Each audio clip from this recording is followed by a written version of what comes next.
All sports, all the time. There's heroes and there's legends. Heroes get remembered. Legends never die. This is the Spoken Podcast. Hold your ears, folks. It's showtime. I'm your host, Lance Twidwell. Man, that kid, he can ball, man. He can ball. Touchdown, Kansas City! Patrick freaking Mahomes, baby! Let's talk some sports, because that's what we're here to do. You are tuned in to The Spoken.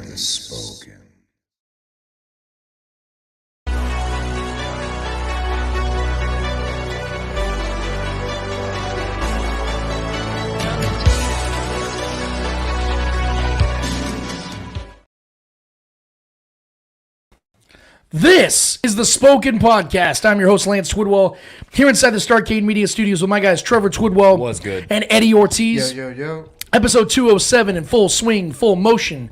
My voice is almost all the way back, and I am so damn happy about that. We are so happy for you to be here with us and for us to be here with you guys, whether you are live streaming, whether you are podcasting, or whether you are YouTubing this particular episode. We want to thank you so much for making time to be with us in this time as we are going to start discussing some very important things moving forward for the Chiefs. As we know, they just won the Super Bowl, the 2022-23 Super Bowl. Moving forward, what decisions they're going to have to make this offseason to move this team forward to better their chances of repeating as champions and for the next 5 to 10 years. What decisions are the Chiefs going to make this offseason that's going to make this team better for those particular reasons? We're going to break down all of that. I got some things in the bag that I promise you are probably going to surprise you, maybe even piss off a few of you. But this is what we do, man. We make uncomfortable decisions to better the team. We know that's what the Chiefs have had to do, especially over this last offseason when they've had to trade away big key pieces like Tyreek Hill. We knew that wasn't fun. We knew that wasn't popular amongst Chiefs fans. Was something that obviously was necessary and it paid dividends for the Chiefs in the long run. I think there's going to be some similar situations and scenarios the Chiefs could potentially explore this offseason. Then I'm going to give you guys my full thoughts on that. I can't wait to hear Trevor and Eddie's thoughts on that as well. And speaking of that, if you've not already subscribed to our YouTube channel, go ahead and do that now. And then let us know as we're going through the show, as we're breaking down our thoughts, our opinions, our takes on things regarding the Chiefs or what other topics we're talking about, what other teams we're talking about. You can hit us up in the chat. Let us know in the comments what you guys are thinking. We'll do our best. I promise you, Eddie will monitor it as much as possible and let us know what you guys are thinking. Get us your thoughts during the show, and we can get back to you guys and maybe get a couple questions in here, get a couple takes in here. We can make this more of a interactional show because of the fact this is the off season. It isn't just going to be us talking. We want to hear back from you guys as well, which is very important. But we also got the Eddie hour to get to. I know Eddie always has thought-provoking questions. We got some good MMA cards coming up, some UFC cards coming up. I know Jake Paul and Tyson Fury are going to be fighting this Sunday. I'm not saying Eddie's going to ask about these things. I'm just saying there's things to consider. There are things to talk about. And obviously there's a ton going on in the NFL as far as free agency is concerned, trades, the upcoming draft, which is going to be here before we know it. And we know that obviously the NBA is in full tilt right now. Some big historic things just took place last night between the Clippers and Kings. The Lakers look reformed. There's a lot to talk about is what I'm saying. I'm just giving out some examples here, and I'm sure the Eddie Hour is going to have plenty of that for us. And, of course, we're going to finish off the show with a series of L's in the world of sports. That is a tradition that we've maintained here for well over 200 episodes, and we're going to be doing that for another 200 episodes if you will let us do that. But let's start where I began when it comes to the Chiefs free agency and what I see happening. So we know the league year doesn't officially start till March 15th, but as we know, the NFL, there's always moves being made. There's always rumors to be had, and there are a ton of them out there. Now, not a lot of them have to do with the Chiefs. Let me just go ahead and say that. And I'm somebody that is very much expecting the majority of the quote-unquote big free agent signings for the Chiefs will be made by re-signing players that are already in-house. I don't think the Chiefs are going to go out there and spend a ton of money on free agents that are sitting out there that are older, aging players. I do think there are certain guys they could potentially trade for. I do think the DeAndre Hopkins trade is still very realistic, could very well happen. The Chiefs have the draft capital and will have the cap space, which I'll explain in just a second as to how they'll have that cap space, considering the other players they need to sign. But there will be guys I think that the Chiefs will explore options on. But I think the primary focus when it comes to free agency for the Chiefs in this offseason will be guys that they're either looking to extend, release, or trade. And that's what we'll break down today. I am expecting a good number of familiar faces to be gone week one of the 2023 season. And that's going to be an uncomfortable conversation we're going to have today, but I'm willing to have it. I think that we need to unload the bag on that as far as where we see this team moving with some of these fringe players and the quote-unquote others, not the core pieces. Some of these guys that may be fan favorites, but guys the Chiefs can move off of and potentially save some money on. We'll talk about that. Some of these moves will be free agency, some via release, some via trades. And I want to get right to them. I want to get to all of them right here, right now. Now, we do have to remember that the Chiefs aren't currently in a place with a ton of cap space. As it currently stands, the Chiefs have around $526,000, but we do know that the $20 million bump is coming for the league-wide. And with everything that's going to be situated to start the league year, the Chiefs are going to have roughly $11 million or so to spend just off the cuff. That's with zero moves being made. They're going to have around $12 million to spend. But there are a few moves, as I had just mentioned, that the Chiefs could do that could easily get the Chiefs up to $50 to $80 million in cap space, just like that. And I think there's a great chance for at least a couple of them to occur. So let's start with the current free agents that I don't see returning this next season.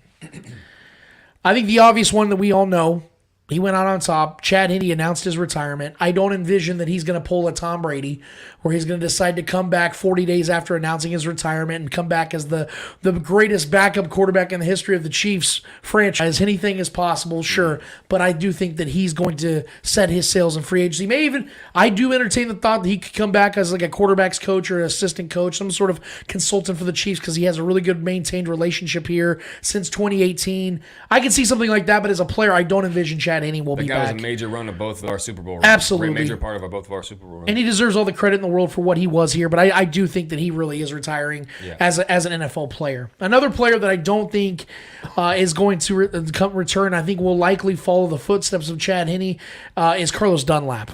I do think that at 33 years old, will be 34 next season, he's done literally everything he set out to do. I know he's talked about those goals he had, reaching 100 sacks, getting to a Super Bowl, winning a Super Bowl, winning a playoff game. He did all of that in one season. Got to his 100 sack, got to the playoffs, won a playoff game, got to the Super Bowl, won a Super Bowl. I feel like that's and I'm not going to ever tell a man, like we've always talked about it, about Tom Brady continuing to play. Any player that wants to keep playing, if teams want you want to still play, you're still good enough to play, keep doing it. But I think there's some guys that have just reached that pinnacle, and once they reach that pinnacle at a certain age, it just kind of makes sense. The stars kind of align. I think that's kind of Carlos Dunlap's situation. Could be wrong, and I do believe that if he wants to continue playing, the Chiefs will be a team that very much are interested in retaining him. I think he'll have a decent market, given the fact he's still an effective player. He's still in that Melvin Ingram tier where teams will always utilize him, especially a playoff team on like a 1-year, $5 million deal with incentives. I do think the Chiefs would be interested, but I do think at this current time, if I'm a betting man, I think Carlos Dunlap is going to be on the retirement side of things. I don't think the Chiefs are bringing back Derek Nottie. Because of the fact that I think they know now that Colin Saunders is the better player, and let's be honest, they play the exact same role for this team. And Saunders is the younger player by about a year, and he took a massive step forward this season. Nottie, to me, is a guy that's going to make a roster. I think he's going to have a good 8 to 10 year career in this league. But I think that Derek Nottie is a guy that now has been just kind of overstepped, surpassed, if you will, from Colin Saunders, who, like I said, played his best season by far. Was one of a big reason the Chiefs won the Super Bowl. He was the one that rushed Jalen Hurts out of bounds to cause a 3rd and 11 to Kenneth Gainwell on the 5-yard play. Yeah, technically a sack. I think Colin Saunders right now is the better player.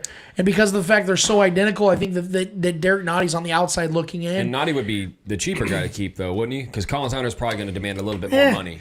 I mean, we're talking peanuts here. We're talking peanuts here. Yeah, it's probably not that big of a difference. I would say Nottie's a little bit better against the run, but as far as getting after the quarterback and elusiveness and overall athleticism, Colin Saunders. It's Colin Saunders, and I feel comfortable with Nottie being removed, with Saunders staying in place, which I will talk about Nottie or Saunders in a second. Yeah. This is where it starts to get a little bit more difficult to discuss some of these things, because some of these other guys that I'm about to address are fan favorites or guys that have been very successful here in Kansas City, have helped the Chiefs win multiple Super Bowls, if not multiple, at least one. Juan Thornhill was really solid for the Chiefs in 2022 and worked his way back from that torn ACL 3 years ago. It was really sad to see him not get a chance to play in the Super Bowl. Yeah. You know, right before the playoffs started, blew his knee out against the Chargers. It really sucked to see that. Well, yeah. He was a rookie. He played incredible that year. 2020, 2021, you could tell he was roughing it. 2022, he really put it together. Now you could say it's because he was under contract here. There's a lot of things to speculate on. Be an All-Pro, remember? Yeah, but he had a very good season. Yeah. He had 3 interceptions this year. Yeah. For a safety, a guy that's a fringe player, to make the plays he made, especially against the Seahawks, Texans, in the playoffs, he made some plays. I think Juan Thornhill really played himself into a situation where he can get a nice little payday. Yeah. But one thing we know about Brett Veach, he doesn't spend big money on DBs, and Thornhill would be able to get a contract similar to what I believe Justin Reed just got from the Chiefs last offseason. And to that point about Brett Veach, I don't think I can't envision he's going to carry 2 contracts that look the exact same for both of his safeties. I think he values Justin Reed right now a little bit more. Brian Cook, baby. Yeah, Brian Cook. Beast. Clearly was that draft and replacement. Yep. They were anticipating Juan Thornhill not being on their books in 2023. I think Juan Thornhill plays elsewhere. There will be teams, there will be suitors out there for him, and I wish him nothing but the best, man. Yeah. This one may not mean as much to other people, but it meant something to me. Ronald Jones just simply was not meant to be here in Kansas City. I was very big on this signing. I really liked the potential. That said, I don't think a lot of us realized just how special Isaiah Pacheco was going to be immediately. And the fact that Jerick McKinnon just came back and had a repeat performance of what he did in 2021. I just think they're the better suits. They suit better this team. They're the better running backs at this point. You think McKinnon's back here next season? I do. I will talk about that in a second, but I think those are the 2 guys that I think the Chiefs are building their running back foundation on, and it makes a lot of sense because it's really worked. It worked very well this season in particular. But Ronald Jones will not be back in Kansas City next year. Andrew Wiley was so solid for the Chiefs this last season. And I mean, he really was. Being a former guard to then converting to basically being a swing tackle, according to Mitchell Schwartz. I mean, Wiley definitely upped his value and got himself paid this offseason, but I don't think it's going to be in Kansas City. The Chiefs already are spending money on Joe Thuney for the next 3 years. They're set to pay Orlando Brown Jr. at least $20 million on the cap, on the franchise tag. And are looking, and they are definitely, I think the Chiefs are inevitably looking at that Creed Humphrey contract that's going to come back as soon as after next season. 2024, he'll be eligible for that contract, and I think he's going to break the bank. Creed Humphrey is the next Jason Kelsey. And I think he's going to be in Kansas City for a very long time. So with all those guys that I think are just more important pieces, Joe Thuney's not younger, but he's a better player. Orlando Brown's younger. Creed Humphrey's younger. Hell, Trey Smith, if the Chiefs want to extend him, he's way younger. I just don't see this Chiefs spending money on a 28-year-old right tackle that just now had finally a good season. This is his first really okay, good season. He played very well in the playoffs, but I think that's going to market himself out of Kansas City because I think someone else is going to go out there, give him a 3-year deal worth like $21 to $28 million. Well, it could be Kennard's term to step up. I think the Chiefs are going to draft at the tackle position again. We don't know if Lucas Niang will ever become anything. Darian Kennard, according to Chief Concerns podcast, when they had him on before the season last year, did say that he's been told by the Chiefs they do have future plans for him. Yeah. So I'm expecting my guy, Darian Kennard, that's a guy I'm very big on, absolutely, to get himself a chance. If not, the Chiefs go out there and get somebody that's a little bit better in the draft. And unless you're Mitchell Schwartz or Lane Johnson, usually right tackles aren't getting money. They're not getting extended, especially at this age. I think Andrew Wiley will start for another team next season. He'll probably get paid pretty handsomely, though. I'm sure someone will pay fairly good money for him. That's what I'm saying. I think like a 3-year, $28 million deal, I could see something like that for Andrew Wiley. Yeah. A team that's just trying to rebuild, that has some cap structure, that maybe like the Colts or a team like that have a lot of influx on their offensive line. Or even like a team like the Vikings or something like that. Yeah, that needs to protect I could Kirk see that a little bit more. Yeah, I could definitely see that. Now, this is the most difficult one for me. And Trevor and Eddie, I can already guarantee you are not going to agree with me on this. I wanted this guy 2 off seasons ago. The Chiefs finally got him last off season. He was very solid for the Chiefs and won a Super Bowl with him. Having said that, at this time, I don't think the Chiefs are bringing back Juju Smith-Schuster. Juju will be 27 in the middle of next season, so he's not old by any means. But we all saw throughout this season just how banged up Juju was, and if we know anything about Juju, he's had his fair share of injuries and missed time over the last couple of seasons due to said injuries. Postseason games are what we all pay attention to the most, especially when it comes to the guys that are making a lot of money. And if you pay attention to most of what we saw from Juju, they go down with a knee injury in the AFC Championship. We saw Patrick Mahomes beat the Bengals without him, and it didn't really even miss a beat. Yeah, the MVS game. Not to mention the fact that Juju had only 10 receptions for 89 yards and 0 touchdowns in 3 postseason games. Yeah. It's not very productive, man, if we're being honest. But let's put the injury concerns aside. This free agent market for wide receivers this offseason is really, really bad. Really bad. Juju is easily one of the biggest names available. And according to SpotRack, his market is currently set at 4 years, $58.6 million, which is right under $15 million per year. And look, before this last season, if you would have told me that the Chiefs could have got him for $50 million a year, I would have signed it up. I'm totally cool with that because 26 years old, Chiefs need a wide receiver, no more Tyreek Hill. The value's there, the market's there, but the market has changed, and Patrick Mahomes just proved he did not need Juju Smith-Schuster in the biggest game of the season, in the biggest games of the season, and did just fine without him. But seeing, like again, what Patrick did with or without him in the lineup, with rookie receivers and journeyman receivers like Justin Watson and barely average receivers like MVS, knowing how many draft picks the Chiefs franchise currently have lined up, I just don't think the Chiefs feel the need to outbid for Juju, and that's what they would have to do in order to keep him. I think Juju is in line for his first big payday of his career. There are teams like the Giants, Colts, teams like that could really go and spend heavy on a big-time receiver. I think those are the kind of teams that are going to pay him $15 to $18 million a year and will outbid because the Chiefs are just not in the bidding wars. You saw they literally let Tyreek Hill get traded away for a couple of $1 million, over a couple of $1 million that he was asking for on top of what they already agreed upon. Juju doesn't have the same cachet, clout, talent, ability that Tyreek Hill did. So if they were going to let, like Tyreek's the new standard, if the Chiefs are going to let a Hall of Fame top 15 receiver of all time walk in his prime, they're going to let anybody walk that's asking for a lot of money. And I think Juju, although would want to stay here in Kansas City, I think he fits here in Kansas City really well, could be a good contributor. He's not worth $15 to $20 million here in Kansas City. He's worth that elsewhere, a place that a quarterback like Daniel Jones might really need. With Sterling Shepard off the books now, they don't have really any other weapons. You go add him to an offense with Saquon Barkley and Daniel Jones. That makes a lot of sense in Brian Daboll's offense, not here in Kansas City. And that's just kind of where I have that on there. And I again, he now has his ring. It's now time to get the cha-ching. You know what I mean? It's time to get that money. Go ahead, Eddie. I would love to have Juju back, and I think the Chiefs should definitely go get him back. And I think Juju, he's one of those players that shows loyalty to a fault. You know what I mean? Like I think he's one of those players that doesn't really care about the money per se. He loves the game. Yeah. He wants to win championships, and he knows. The interview he did right after the Super Bowl, Patrick Mahomes told me to let's run it back. Yeah, he better come Patrick back. Mahomes told him we gotta run, stay here. We gotta run it back. And Juju was like, I might just have to come back. Yeah, like when Patrick Mahomes tells you, that's more than likely what's gonna happen. Patrick Mahomes wants you.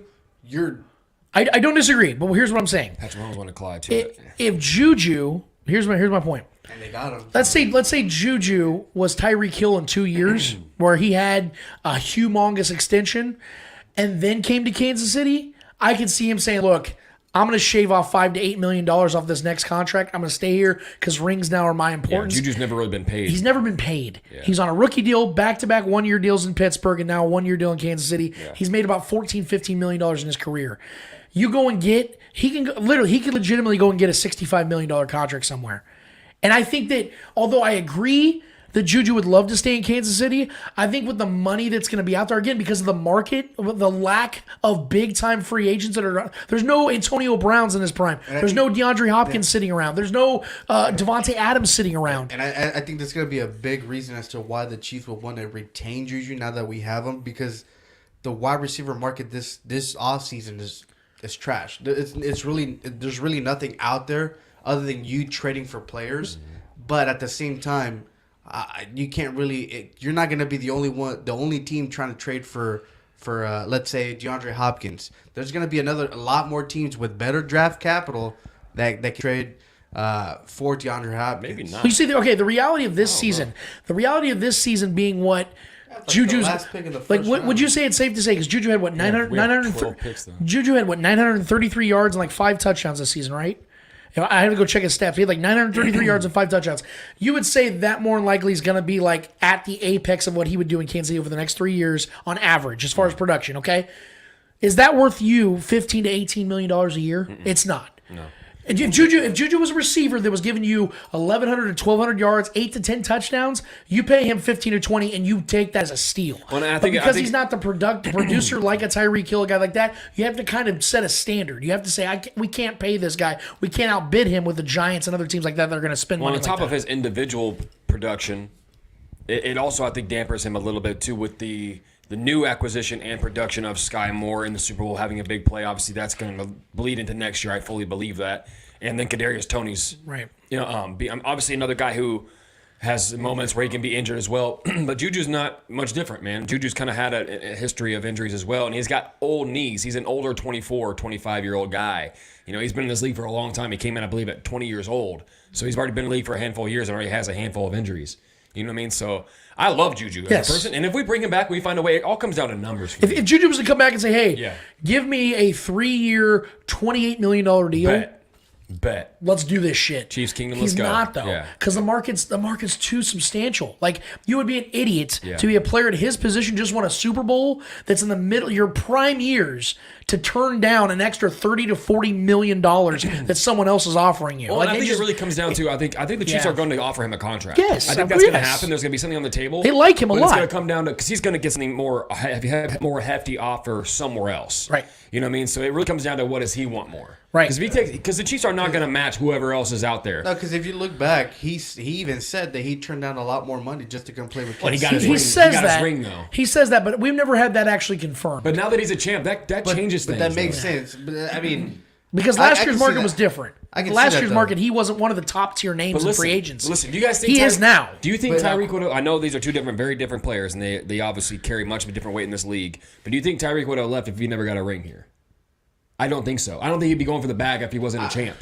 I think so. I don't know. I think he still would want to get his ring, and I think that I think when you win a championship, especially as a skill player, quarterbacks obviously have more chances to go win more rings if they're great. Like Patrick Mahomes could go win with pretty much any combination of receivers, and I think he proved that this year. Well, and again, Juju isn't a guy that can just go impact a team and go win another ring somewhere. Yeah, this is why I said 10 this is minutes his chance ago. to go get his bag. Yeah, this is why I said 10 minutes ago that Tyreek is that new standard. Right. Because he's a superstar talent Right. that helped this Chiefs team win at a high level, who put up magnificent numbers few have ever done before.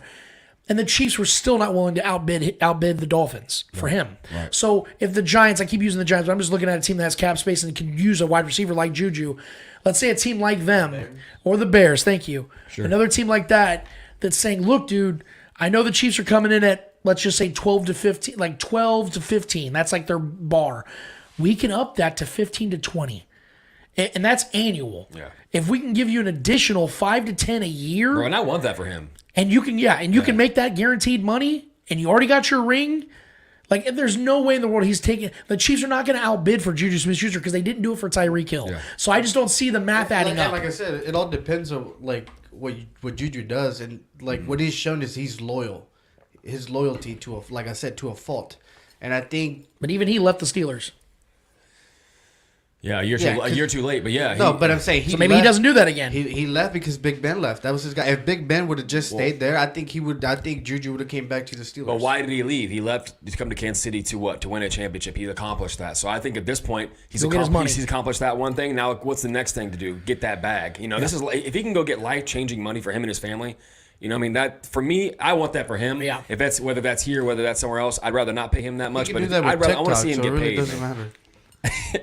I don't know. It does come down to Juju. What if the Chiefs bring in TikTok and like have him sign like a 50-50? TikTok boy? I'm just gonna tell you, just don't be shocked if we hear I'll be shocked in late March when he signs with a team that he gets a 4-year, $68 million deal.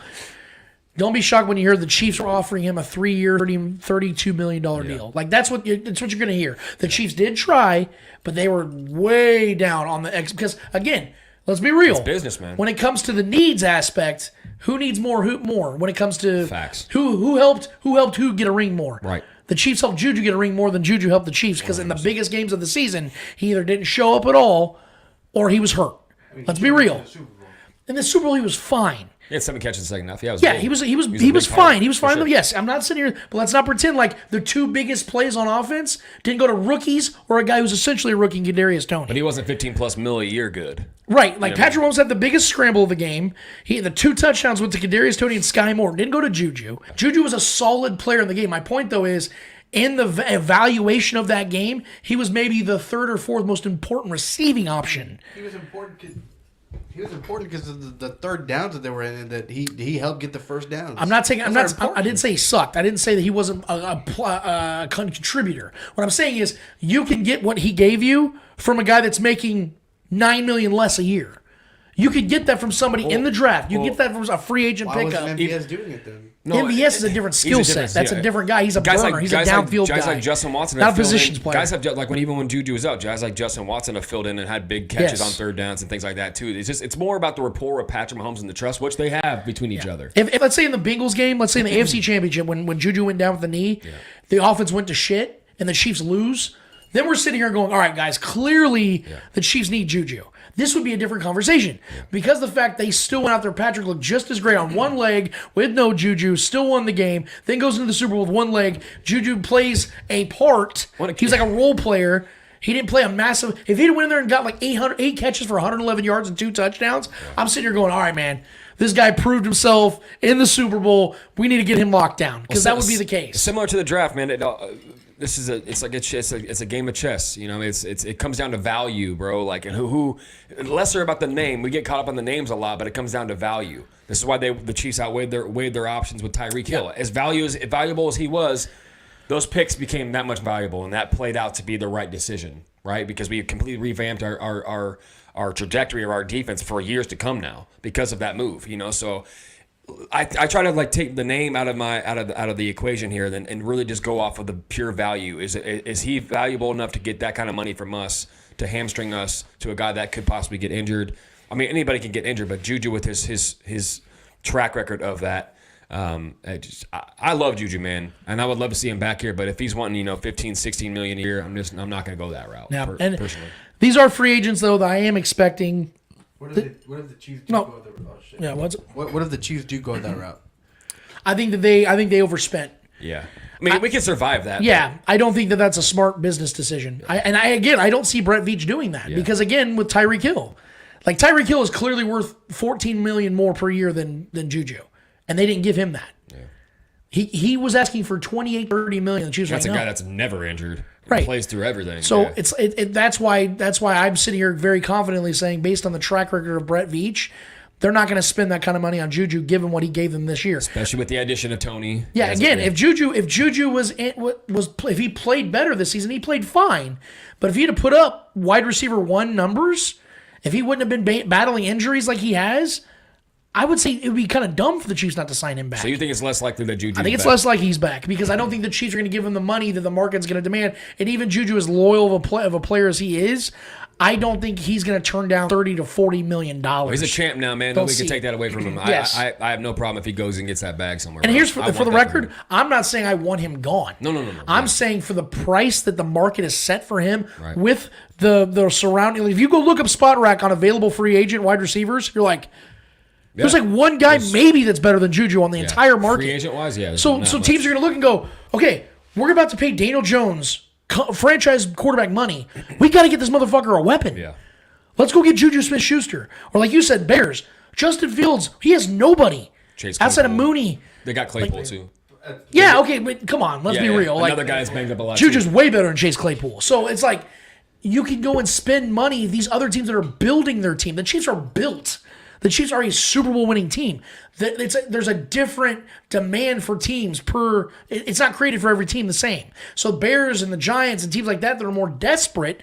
They will spend that money on Juju, and he will accept it because he'd be an idiot not to. Or like Trevor said, he came to Kansas City to do one thing, to win a title, and that actually happened. So now he can move forward knowing he's got that Super Bowl tax added to him. He will forever be known as a Super Bowl champion. Yep. You can't take that from him. But you also don't want to take money from yourself or your family, like Trevor said. That's life-changing money. Yep. These are free agents I am expecting the Chiefs to get back. So it's not all doom and gloom, Chiefs fans. We're going to have some of these guys back that you like. Starting with one that I think is very obvious, and we're going to talk about him in a minute. Orlando Brown Jr. will 100% be a Chief next season. Whether he's tagged, whether he's signed to a long-term deal, Orlando Brown will be a Chief. I've had this confirmed to me just this morning that he will 100% not be traded. He will be a Chief this season. Another guy that I am very big on, that I love, and I just talked about him a little bit ago, Chiefs running back Jerick McKinnon. He is coming back as long as he wants to play football. He fits this offense perfect. They are perfect for him. He is perfect for them. Patrick Mahomes absolutely loves Jerick McKinnon. After 1 year of being on, not even a full season of being on the team, because I think he was activated like week 5 of last season. He was already at Patrick Mahomes' wedding. Like that's a big thing, man. Like to be at somebody's wedding, you have to have made a pretty big impact. The way he plays postseason, the way he played all this year, having more receiving touchdowns than Justin Jefferson, who just won Offensive Player of the Year. Jerick McKinnon is still very much an asset for this team. I think he comes back on a 1 year, $3 to $5 million deal with incentives that can get it up to 10. He will be back next season. Tommy Townsend. Clearly the Chiefs punter for the future. He'll be back. Probably the best punter in football, man. One of the best punters for sure. All Dustin pro. Colquitt, eat shit. Colin Saunders, I just said it. I think he's the better version of Derek Nottie. I think he will be back. I think the Chiefs really like him. I think he's only 25 years old. You can get him on a very inexpensive deal. I think that play in the Super Bowl got him paid. He's bro. just so That was goddamn incredible. athletic, dude. I just love the way big old 310-pound dude like that running the way he does. Like, And I love his personality too. The dude calls everybody's Yeah, shit out on yeah. Twitter, no matter where it is. I love it, man. He's a Chief. I see him. I see sure. a Chief. For sure. He'll be here next year, at least one more season. Jody Fortson, he will not cost the Chiefs anything. Just a good big body tight end to go out there as a receiving option. Catches a couple touchdowns every season, it seems. Can't really avoid the injury concerns. But again, he's not a guy that you're really going to have to break the bank on. He'll be 27 next season. Probably be his last season with the Chiefs. But I think he gets another 1 year deal worth like $500,000-$600,000. And then he's just a solid piece to the equation. Shane Buechele will be back, and I do believe he'll be the backup for Patrick Mahomes moving forward. Yep. Unless the Chiefs go and get a veteran guy, like I said, that's been with Andy Reid before, like a Nick Foles or something like that. Unless that happens, I'm expecting Shane Buechele to be the backup quarterback for the Chiefs this next season. Very solid offensive lineman who's a backup, Nick Allegretti. I do expect him to be back. There's like rumblings he's going to retire. Nick Allegretti? He's only 24, 25 years old? Is that how old he is? Yeah. Nick Allegretti's young as hell. I don't know. I heard Eddie, something can you look about that up real quick, what Nick Allegretti's age is? I'm pretty sure he's like 25 years old.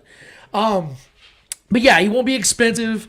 You can get him on a 1 year deal, and according to Trevor, if he's planning on retiring, maybe you can convince him to have 1 year deal. I mean, that's just random Twitter shit. 26, thank you. Okay, is he 26 this year, or will he be 27 this year? 26. Okay, 2023 he's 26. Highly unlikely he Okay. retires. Now, Okay. today, Okay. Sorry, Nick, if I threw some Well, fake news. if that out there. happens, then obviously the Chiefs will be in the market to go and I get a love guy Allegretti. that be a good guard backup, because he was dog. solid He's when a Joe dog. Tooney went out. Yeah. When Trey Smith's been banged up a couple times here and there, Nick Allegretti filled in. Allegretti. I do think he'll be back though, unless he does retire.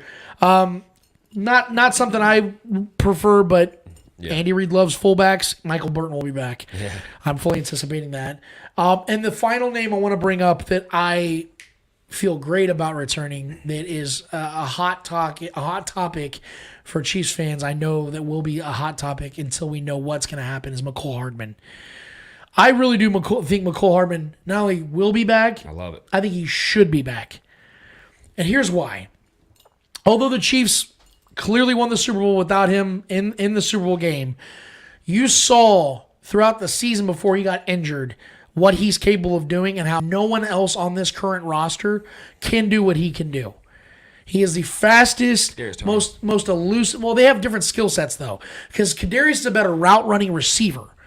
McCole is a better straight-line fast guy. He's the fastest guy on this team. He's one of the fastest dudes in the league. I mean, Kadarius Toney's had the longest punt return in Super Bowl Sure. history. No. Don't get me wrong. Don't get me wrong.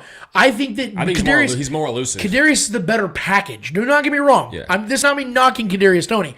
I'm saying that the gimmicky stuff is what McCole is great at. We saw that against the Niners this past season. He's Trust me. insanely great at it, and I love he's McCole. only 25 years old. And the best part about it is, and it sucks for McCole because he was on his way to getting paid this offseason. Remember, Eddie, we talked about it just a couple months ago about when Trevor was gone.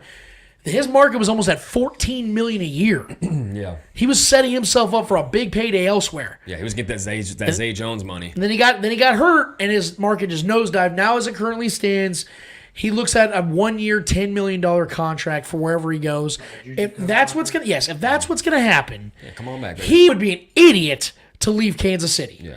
If you can get a 1-year deal, $10 million across the league, where else would you have a better chance of upping that market value than in Kansas City next season? Running back. So Does I Harden think have 2 or 1 ring?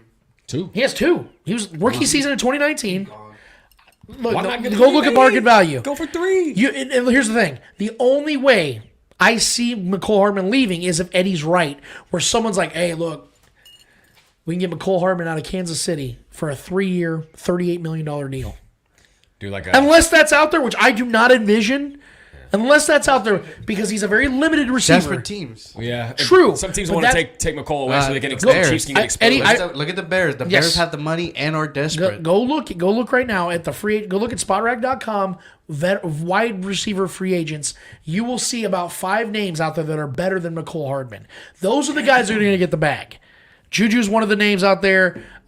Sterling Shepard's out there. He's recovering from a knee. I do believe other teams see him as a gadgety guy that fits into the Andy Reid's, which I honestly believe as well. I don't think he's a true pure receiver. He I fits think this offense He's a great perfectly. player for Andy Reid's offense. Give him 1 more year in this offense. Get him 700-800 total yards from scrimmage, 5 to 7 touchdowns, Yeah. and he'll go and get himself at 26 He's a years weapon. old. He's a true weapon. Yes, at that point, at 26 years old, he can get himself a 3 or 4 year deal worth $40 to $45 million. But very few teams can utilize. Like Yeah. the only other team I think he would go thrive elsewhere is probably the Niners. Because Or the Jaguars, The way maybe. he uses Debo is similar to the way Go- he uses I got the list. Yes. We have Marvin Jones. Better. Robert Woods. Better. Jacoby Myers. Yeah, he's better. Yeah, he's better. I think Jarvis Landry. Better. Nikhil Harry. Not better. Sammy Watkins. James Crowder. Ooh, Zach Pascal. no. Marquise Goodwin. He's hurt a lot. He's in that tier. I'd say he's in that tier with those guys. Rashard Higgins. I don't. And then Juju's on there. Nelson Aguilar. DJ Chark. Nelson's better, Randall but- Cobb. Chark's hurt a lot. Randall Cobb's old. I like DJ Alan Sharp. Lazard. Ooh, Alan's Actually, that's not. Yeah, He's a I can see solid teams receiver. paying money on Alan Lazard. Cam Sims. I just don't. 5. Now you see the wide receiver market I'm talking about for Juju. It's not good. Like, it's Yeah, not good. This is one of the terrible. worst Well, it's wide good receiver for markets in Juju, a but long it's not time. good Yeah. for everybody But else. McCole Hardman is maybe the 5th, 6th best guy on that list? Like, the 5th, 6th best guy on that list is not getting big money. Crazy enough is I believe his injury is what made me decide that I would take him back because otherwise I was like ready to let him go. But the fact that he got hurt, which does suck. He would have priced himself out You in don't Kansas think City. he's fiending to get back on that field and make another run at the Super Bowl? I'm saying, That's man. the kind of guy I believe he is. Right. He loves being here. Yeah, imagine McCole Hardman at 26 years old. Let's say the Chiefs win the Super Bowl. Yeah. He plays 16, 17 games next season, gets 780 yards of offense, right? 7 touchdowns, 3rd Super Bowl ring. Right. That dude's getting paid. You don't think it, dude? I mean, having him and Kadarius Toney on the field at the same time is so deadly. We Yeah. haven't seen enough of it. I can only imagine what Andy Reid could draw up of both those guys on the field, man. Imagine they draft another receiver in the Tony. first 3 rounds. Yeah. You have Sky Moore develop his game. All of a sudden, you have 3 or 4 receiving options right there that are speedsters. Yeah, I really like that. I like that scenario a lot, and that's why I feel very comfortable in stating that McCole Hardman will be a Chief next season because it just works out for both sides. The Chiefs aren't going to have to break the bank on him, and he doesn't really have the market right now to go out there and justify leaving the Chiefs. Right. I think he gets 1 more year with the Chiefs, gets himself an opportunity to get paid in 2024. I think that's how it's going to go. Let's go to the extensions, the players that I think are going to get extensions this offseason. So Orlando Brown Jr. is widely expected to be given the franchise tag for the second time, which is going to be worth went from $17 million last year to $20 million this year because it's always based on the top 5 annual salaries of the top 5 players, highest paid players at that position. But ESPN's Jeff Darlington has been reporting this week that the Chiefs are wanting to get a long-term deal done with Brown Jr. I verified with somebody this morning before we get on the show that's very much in the know if that is the truth. And I was told that is very much what the Chiefs want. I think that what Brown Jr. did in this Super Bowl run, along with how available and consistent he's been over the last 2 seasons, the Chiefs view Brown Jr. in a slightly better light than they did a year ago. I mean, think about it. He's 26 years old now, right? He only missed 1 game due to injury since 2018, but in particular with the Chiefs, since 2021. He's only had 13 regular season penalties and 8 sacks allowed since 2021. That's on 2,260 snaps. Yeah. Only 1 postseason penalty and 2 sacks allowed in his time with the Chiefs. That's 401 snaps. In my eyes, that man has earned a long-term deal in Kansas City. 0 sacks in the Super Bowl. 0 sack. He didn't give up a pressure in the Super Bowl. If they don't sign him with an extension, again, they'll be counted for $20 million against the cap this season. That's not something I think the Chiefs want to do. No. I'm predicting that the Chiefs get this extension done in time, and the extension, in my eyes, will be exactly what his extension should have been all along. I think it's going to be around the 4-year range to about $120 million. This man going to make a lot of money, and I think about, if you look at it, like I had his contract set up right here because the market, to me, Spot Rack is where I always go. I know people always hear me mention it, but it's because of the fact that they are usually the most accurate when it comes to contract projections. So right now, as it currently stands, the market value for Orlando Brown is $22.5 million a year. I think that's what he's going to get, and I think it's going to happen here in Kansas City. I think that he upped his guaranteed dollars because we remember last offseason, the reason they couldn't get a deal in place is because the Chiefs offered him a lot of money, but it wasn't a lot of guaranteed money. And Joe Tooney made a shit ton of money this past season, too. Right. And so now you're seeing Orlando Brown's guaranteed money go up because of the performance he just had this season, playing all 17 games, killing it in the postseason. Our trust went up, his money went up. Yes. So right now his market value is set at 5 years. So I said 4, I'm sorry. 5 years, $112.1 million. Average salary, $22.4 million. I think that is exactly what the Chiefs are going to give him. I think he gets a 5-year deal worth $112. I would say $70 million of that will be guaranteed. 75 of that will be guaranteed. And then Orlando Brown Jr. is the Chiefs' left tackle for the next 4 to 5 seasons. And the best part about it is the Chiefs can get out of that contract when he's 30 years old, and they can go and totally reestablish their left tackle if they want to do that. Because by that time, Joe Tooney would be off the books. Creed Humphrey's just now starting to make his money. So they can go and spend more money on. Treat your left tackles like Leo treats his girlfriends. You know what I mean? So that's the way to look at it. But that's I really do believe that Orlando Brown Jr. will be a long-term answer here in Kansas City because I feel that if you look at the market, you're not going to go with the Chiefs unless they want to trade up into the top 5 or 10. Mm-hmm.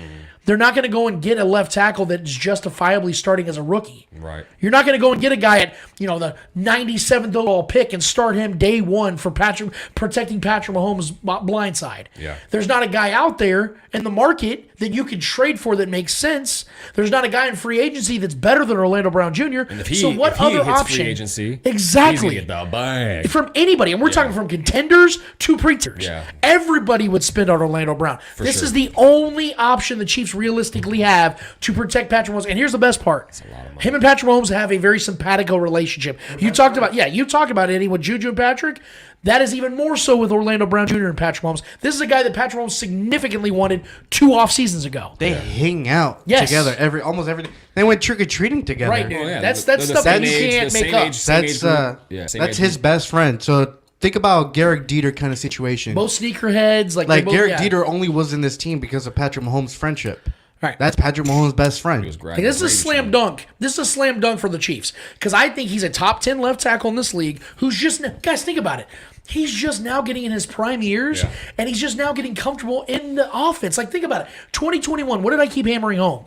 So you saw some struggles early on. He went from the heaviest run offense in Baltimore to the heaviest pass offense in Kansas City. You know how hard that shit is to do, especially when you're moving from right tackle to left tackle. You're taking on even more responsibility, and you're playing in an offense where your quarterbacks hold the ball for 3 to 4 seconds at a time. Where Lamar Jackson, hold the ball first read, nothing, run.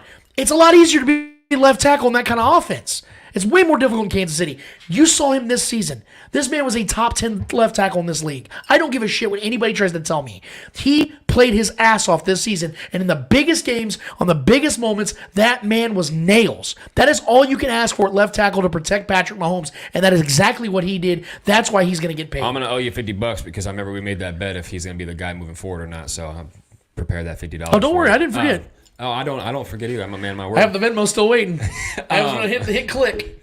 No, I definitely did earn a lot more trust, especially that Super Bowl performance, man. I mean, how could you not want to lock the guy up? And there are a small group of positions you highly pay in this league, and left tackle is outside of quarterback, maybe the most important one. So I think paying him because if he hits the market, bro. People are going to be all over that guy. Anybody will take that dude pretty much outside of anybody who has a top-tier left tackle on their roster already. But I still do think the Chiefs take a left tackle or a tackle, maybe a swing tackle kind of guy in the drafts at a higher pick, just for some security as well. But He's grown on me, man. He played very well this season, and I was impressed a lot. He was a little inconsistent at times for me, personally. But as the season went on, this line, and there's outside of having a great quarterback, which we do, you want to have a simpatico offensive line, a team that's the chemistry and all these things. That takes time to build. Just like we saw the Bengals. They thought they were going to throw that line together immediately, and they're all going to be great, and they were okay at times, but they all kind of fell apart obviously with injuries and things like that. But not every team can just throw a line together and expect them to click. This offensive line, you want that consistency. Those guys that work together day in, day out. And I think he's a massive part of that offensive line, and was a massive part of this run this year. So locking him up for the next few seasons makes too much sense, man. And it's a lot of money, but to me, like I said, you got to pay a few positions in this league, and left tackle has got to be one of them. So protect Patrick Mahomes at all costs. I've said it since last year. I've said it when people were trying to get rid of Orlando Brown this year. Before his franchise tag, he's like, he sucked the previous season or whatever. He started off slow this season, and people were already like questioning should the Chiefs sign him for years. I've always said yes. This is the guy. I was like, if the Chiefs have to spend money, this is where you spend the money. You have to protect your franchise quarterback. Yeah. The two biggest positions in this team, left tackle and quarterback, and you can't tell me otherwise. You just have to protect Patrick Mahomes at all times. You know how he Patrick Mahomes is kind of like the way he moves around the pocket, his pocket presence. Yeah, you just don't know what his next move is, and you need guys like Orlando Brown that know their tendencies. Yes, know the quarterback's tendencies. Yes, yeah, and for sure. Him having that friendship with Patrick Mahomes is also huge. Yeah, that's Patrick Mahomes' guy, and he's been Patrick Mahomes' guy since he joined this team. Yep. I think the Chiefs have to break the bank with this one. It's gonna hurt. It's gonna hurt the bank. It's gonna hurt, but this is a position of need. This is not something you can just go, we'll just draft somebody, we'll just wing it. You can't do that. We'll just find a free agent. You're not They're gonna not be there. able to, it's just this is a position where the Chiefs can't really mess around with or play around with. It's either pay the men or you're gonna pay the consequences. So, there are positions where you can literally have a revolving door. Yeah. And you can just fill guys in, plug and play. Left tackle has never been that. Well, dynasties don't do that. No. You need a guy that's solidified. Look at every dynasty in the NFL. Yeah. They all have their offensive line, especially their left tackle, solidified. Yeah. How many more years is Joe Tooney under contract? 2025. Okay, so we're good there. And his hit goes lower and lower as the years go on, I believe. Yep. So this is the best time, I think, to pay Orlando Brown because the timing of it would kind of be perfect. Because he'll be getting more money as Tooney's making less. So that makes a lot of sense. Creed and Trey Smith will need to get paid. 2 more years on contract. Right. On rookie deals, they're not making anything. Right. Because neither one of them were first-round picks. Creed's a second and Trey's a sixth. Yeah. So combined, they're going to break like $3 million in 2024. Yeah, to what we know, they were close last year. They were very, very close. But negotiations really didn't start till like a week before. And I mean, the blame game got kind of dumb too. The blame goes both ways. Yeah. But now, obviously, the teams and his agency had time to talk about it. I'm sure they talked about it throughout the season. I'm sure they already talked numbers. I'm sure they have a contract already in their table. And hey, remember we talked about this about how I said that that the Chiefs don't trade for a guy like him and give up what they gave. Unless he was a guy they had for the next 5 to 10 years on their team. You don't make that kind of trade. Look at Frank Clark. Like, look what the Chiefs gave over Frank Clark. He's still on this team. And he was struggling. They gave him that extension right after they signed him, that 100 and no questions million. asked. Yeah. So, like, with these kinds of trades, look at Brett Veach and what he's done when it comes to trading assets to get players. Every guy has been here for at least 3 years. Look at it. I mean, Orlando Brown's going to be on this team next year. This will be year 3. Frank Clark's been here for 5 seasons. You don't see the Chiefs make trades like this and give up first-round picks unless they're guys that they see being here for a long period of time. I think Orlando Brown's going to be here for at least another 4 or 5 years. We got some questions? We got some comments or anything? I'm just reading one of the comments. Okay. I have to go to Facebook to see who wrote it, but it says, I have no doubt the Chiefs will try to sign him. I'm sure he was talking about Orlando. But what if he wants to be a free agent or go to free agency? A team like the Bears could offer more than the Chiefs could. Bears have a 5th-round rookie at left tackle, and Reef is a free agent Riley at right Reef. tackle. Yep, at 34. Yeah. A good run blocking left tackle with a scrambling running back. The Bears may offer more than any team could with 98 mil cap space. Okay, let me first address the Bears part of it, or the free agency part of it. That part of it, I no offense to anybody that did write that, and we will give them their name credit. The Chiefs would never let Orlando Brown become John Harrison. Thank you, John. One of our favorite people. The Chiefs would never allow Orlando Brown to be a free agent because they could tag him 2 more times and then trade him if they want to. The Chiefs have the control here. It's going to come down to what they can agree to when it comes to contract. So the Chiefs would be idiots to just let him walk after this season. They franchise tag him, they can franchise tag him again, and then he could walk. But the Chiefs wouldn't even do that because he'll be 28 at that point. So when it comes to the Bears, yes, they could offer him more money, but that's only if the Chiefs were to allow him to negotiate with said team. I don't think the Chiefs are going to allow him to do that. They're going to put the exclusive franchise tag on him. So if anybody wants him, they're going to have to give up multiple firsts. I don't think anybody's going to be doing that either. And I think that's what the Chiefs know. They know they have the leverage in this one. When it comes to Riley Reef, let's be honest here. You kind of spelled it out. There's a reason he's a free agent. He's 34 years old and he's injury prone. I don't want that. Why the hell would I want a guy that's 8 years older than Orlando Brown and is significantly worse when it comes to availability? Orlando Brown, the only reason he even missed a game with the Chiefs in 2021 is that he pulled a calf last second in warm-ups in the Bengals game, and they literally had to almost sedate him from going into the game. Yeah, he was like causing a ruckus on the sideline. He was Reed had to pissed. fucking tell him that he wasn't playing. So that's the guy I want. I want that guy that's in his mid-20s that doesn't miss games, doesn't miss time, and when he does play, he's one of the best left tackles in football. That's the guy you pay. We're paying him. We're paying him. Yeah. Yeah. And like I said, I mean, not to repeat myself, but this is a position you can play around with. Especially with a quarterback like Patrick Mahomes. Exactly. This is a franchise quarterback you got to protect. You got to protect him with the franchise left tackle. You can't find talent like that just out of nowhere. Yes, you can say, well, he came out of the draft. Yeah, but I mean, he's already made his presence known in the NFL. We already seen what he can do in the NFL level. We can go get, let's say, the number 1 rated left tackle in the draft. That doesn't mean that's going to translate to the NFL. So we don't know what that can be. If we let Orlando go, we get the number 1 rated left tackle in the draft. You don't know if that's going to work because you don't know if his talent translates to the NFL. Well, it comes down to logic too. Logically, if you're going to explain yourself, think of can you come up for more reasons why you should pay him or for more reasons why you shouldn't pay him? Right. I think we can come up for way more reasons why we should pay him than why we shouldn't. And a lot of those are just the why we shouldn'ts are more about emotional and fear based. The biggest reason why we should just be Patrick Mahomes.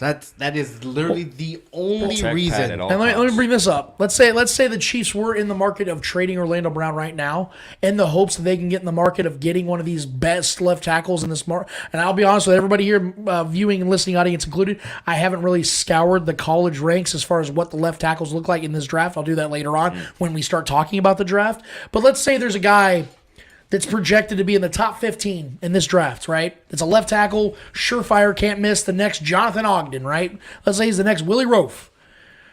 The Chiefs are in the market trading for him. I'm going to list off the first 15 teams in the draft, and you tell me which one of these teams are going to give up their first-round pick for Orlando Brown. Chicago Bears.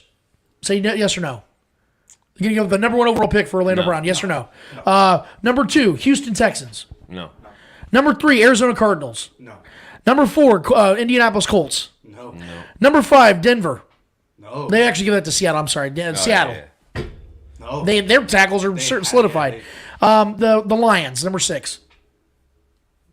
They have one of the best offensive lines in football. No, they're not doing that. The Raiders, number 7. Yeah, they won't trade it to the Chiefs. The Falcons at number 8. Maybe. You think they would give up the number 8 overall pick for Orlando Brown Jr.? Yeah, the number. I'm looking at overall pick. No. Number 8 overall pick. No. Number 9 overall pick, Panthers. No. Number 10 overall pick, Saints to the Eagles. No, the Eagles have one of the best offensive lines in football. Lance, we get it. Okay, I'm just going. Hold on. I got 4 more. I'm sorry. Yeah, 4 more. I have the Titans at number 11 overall pick. No.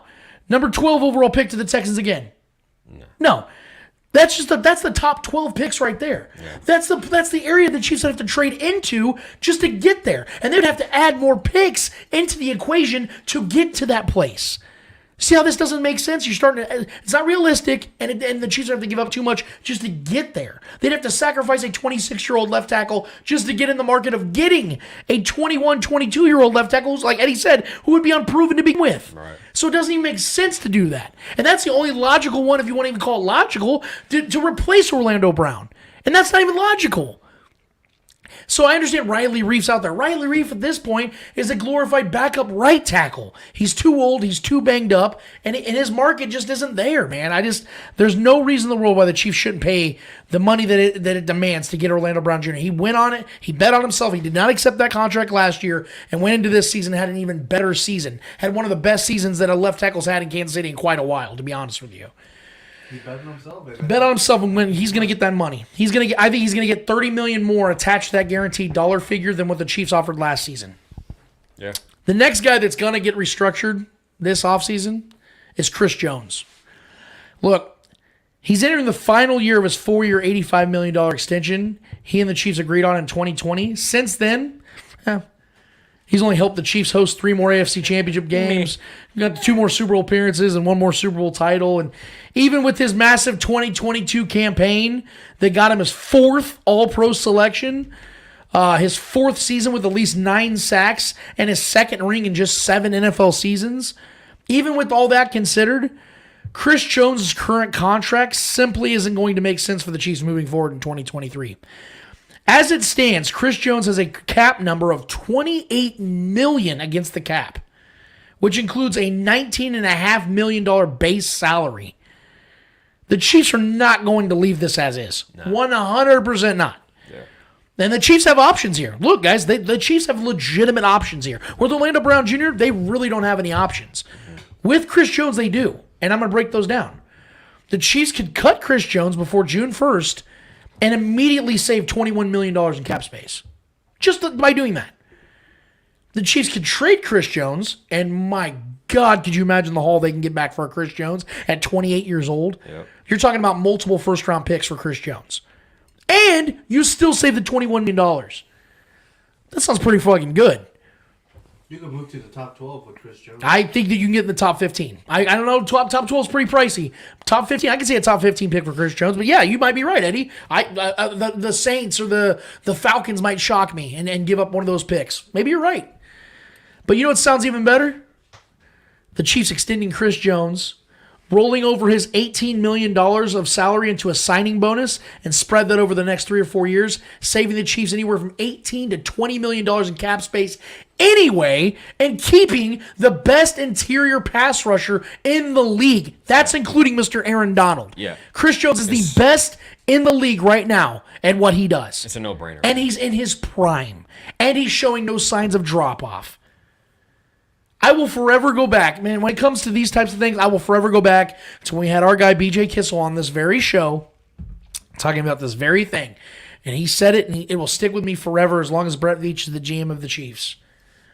Unless you are a unicorn or a one-of-a-kind individual, the Chiefs are not signing or extending you beyond the age of 28.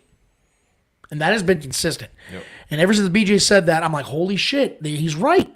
They don't do that unless you're an elite figurehead or a guy that they're going to build around. Mm-hmm. Since 2020, I'll admit to you guys, I'm sorry, Chris Jones, by the way, will be 29 years old in July. Right. So he clearly would have to fit that figure. Still very much in his prime. But since 2020, I'm not going to lie to you guys. I've had about 5 different opinions when it comes to what the Chiefs are going to do with Chris Jones.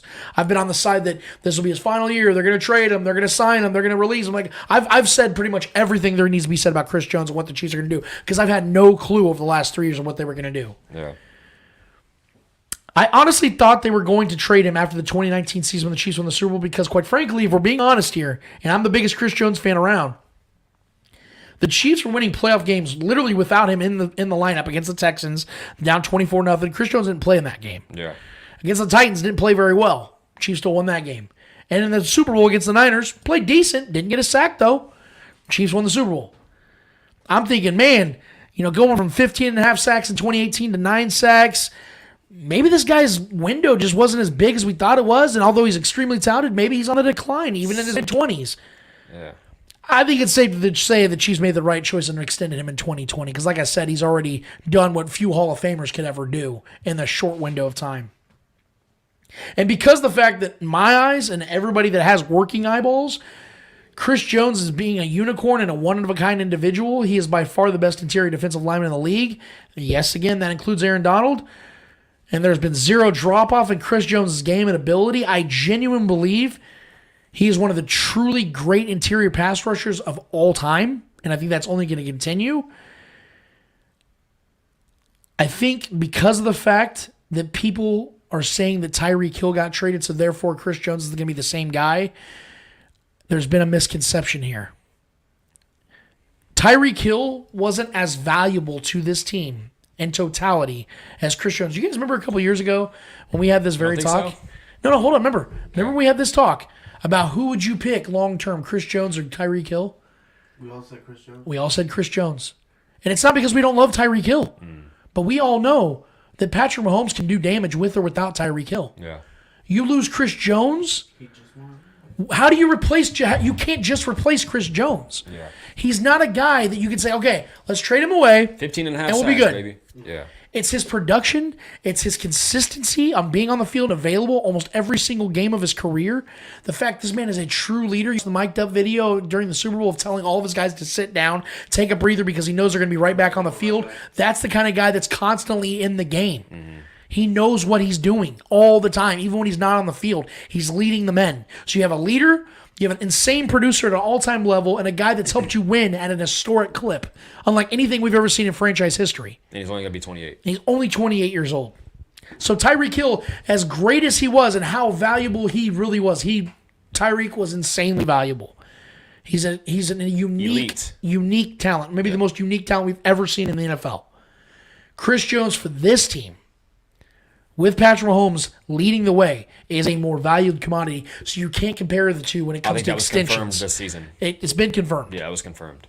And with him having his best season, I think this was his best season of his career, even over 2018. 2018, he was insane. Yeah. But he was one of the best in tackles for losses, pressures. Sacks capped off the Super Bowl, he was like second in quarterback hits as an interior defensive lineman. Yeah, man. Like he was competing with Nick Bosa. Silly. An edge rusher. Guys, he has been one of the three most important pieces to the Chiefs winning the Super Bowl this last season. No doubt. I am confidently predicting that the Chiefs are going to extend Chris Jones, and I'm going to give you the actual details that might blow you away. 3 years, $98 million, $70 million guaranteed. To note, that's a lot of why money. my numbers are these particular numbers. Aaron Donald last offseason signed a 3-year, $95 million, $65 million guaranteed extension with the Rams, and he was 31 years old. Chris Jones is 3 years younger and is the better player currently and is also 8 inches taller. I didn't know this. 8 inches taller, 30 pounds heavier. Yeah, Aaron Donald's not a tall guy at all, yeah. The Chiefs give him a contract that would pay him $1 million more per year than Aaron's extension while upping the guaranteed money by $5 million. That's how I see this going with Chris Jones this offseason. They have options, and they will exercise all these options.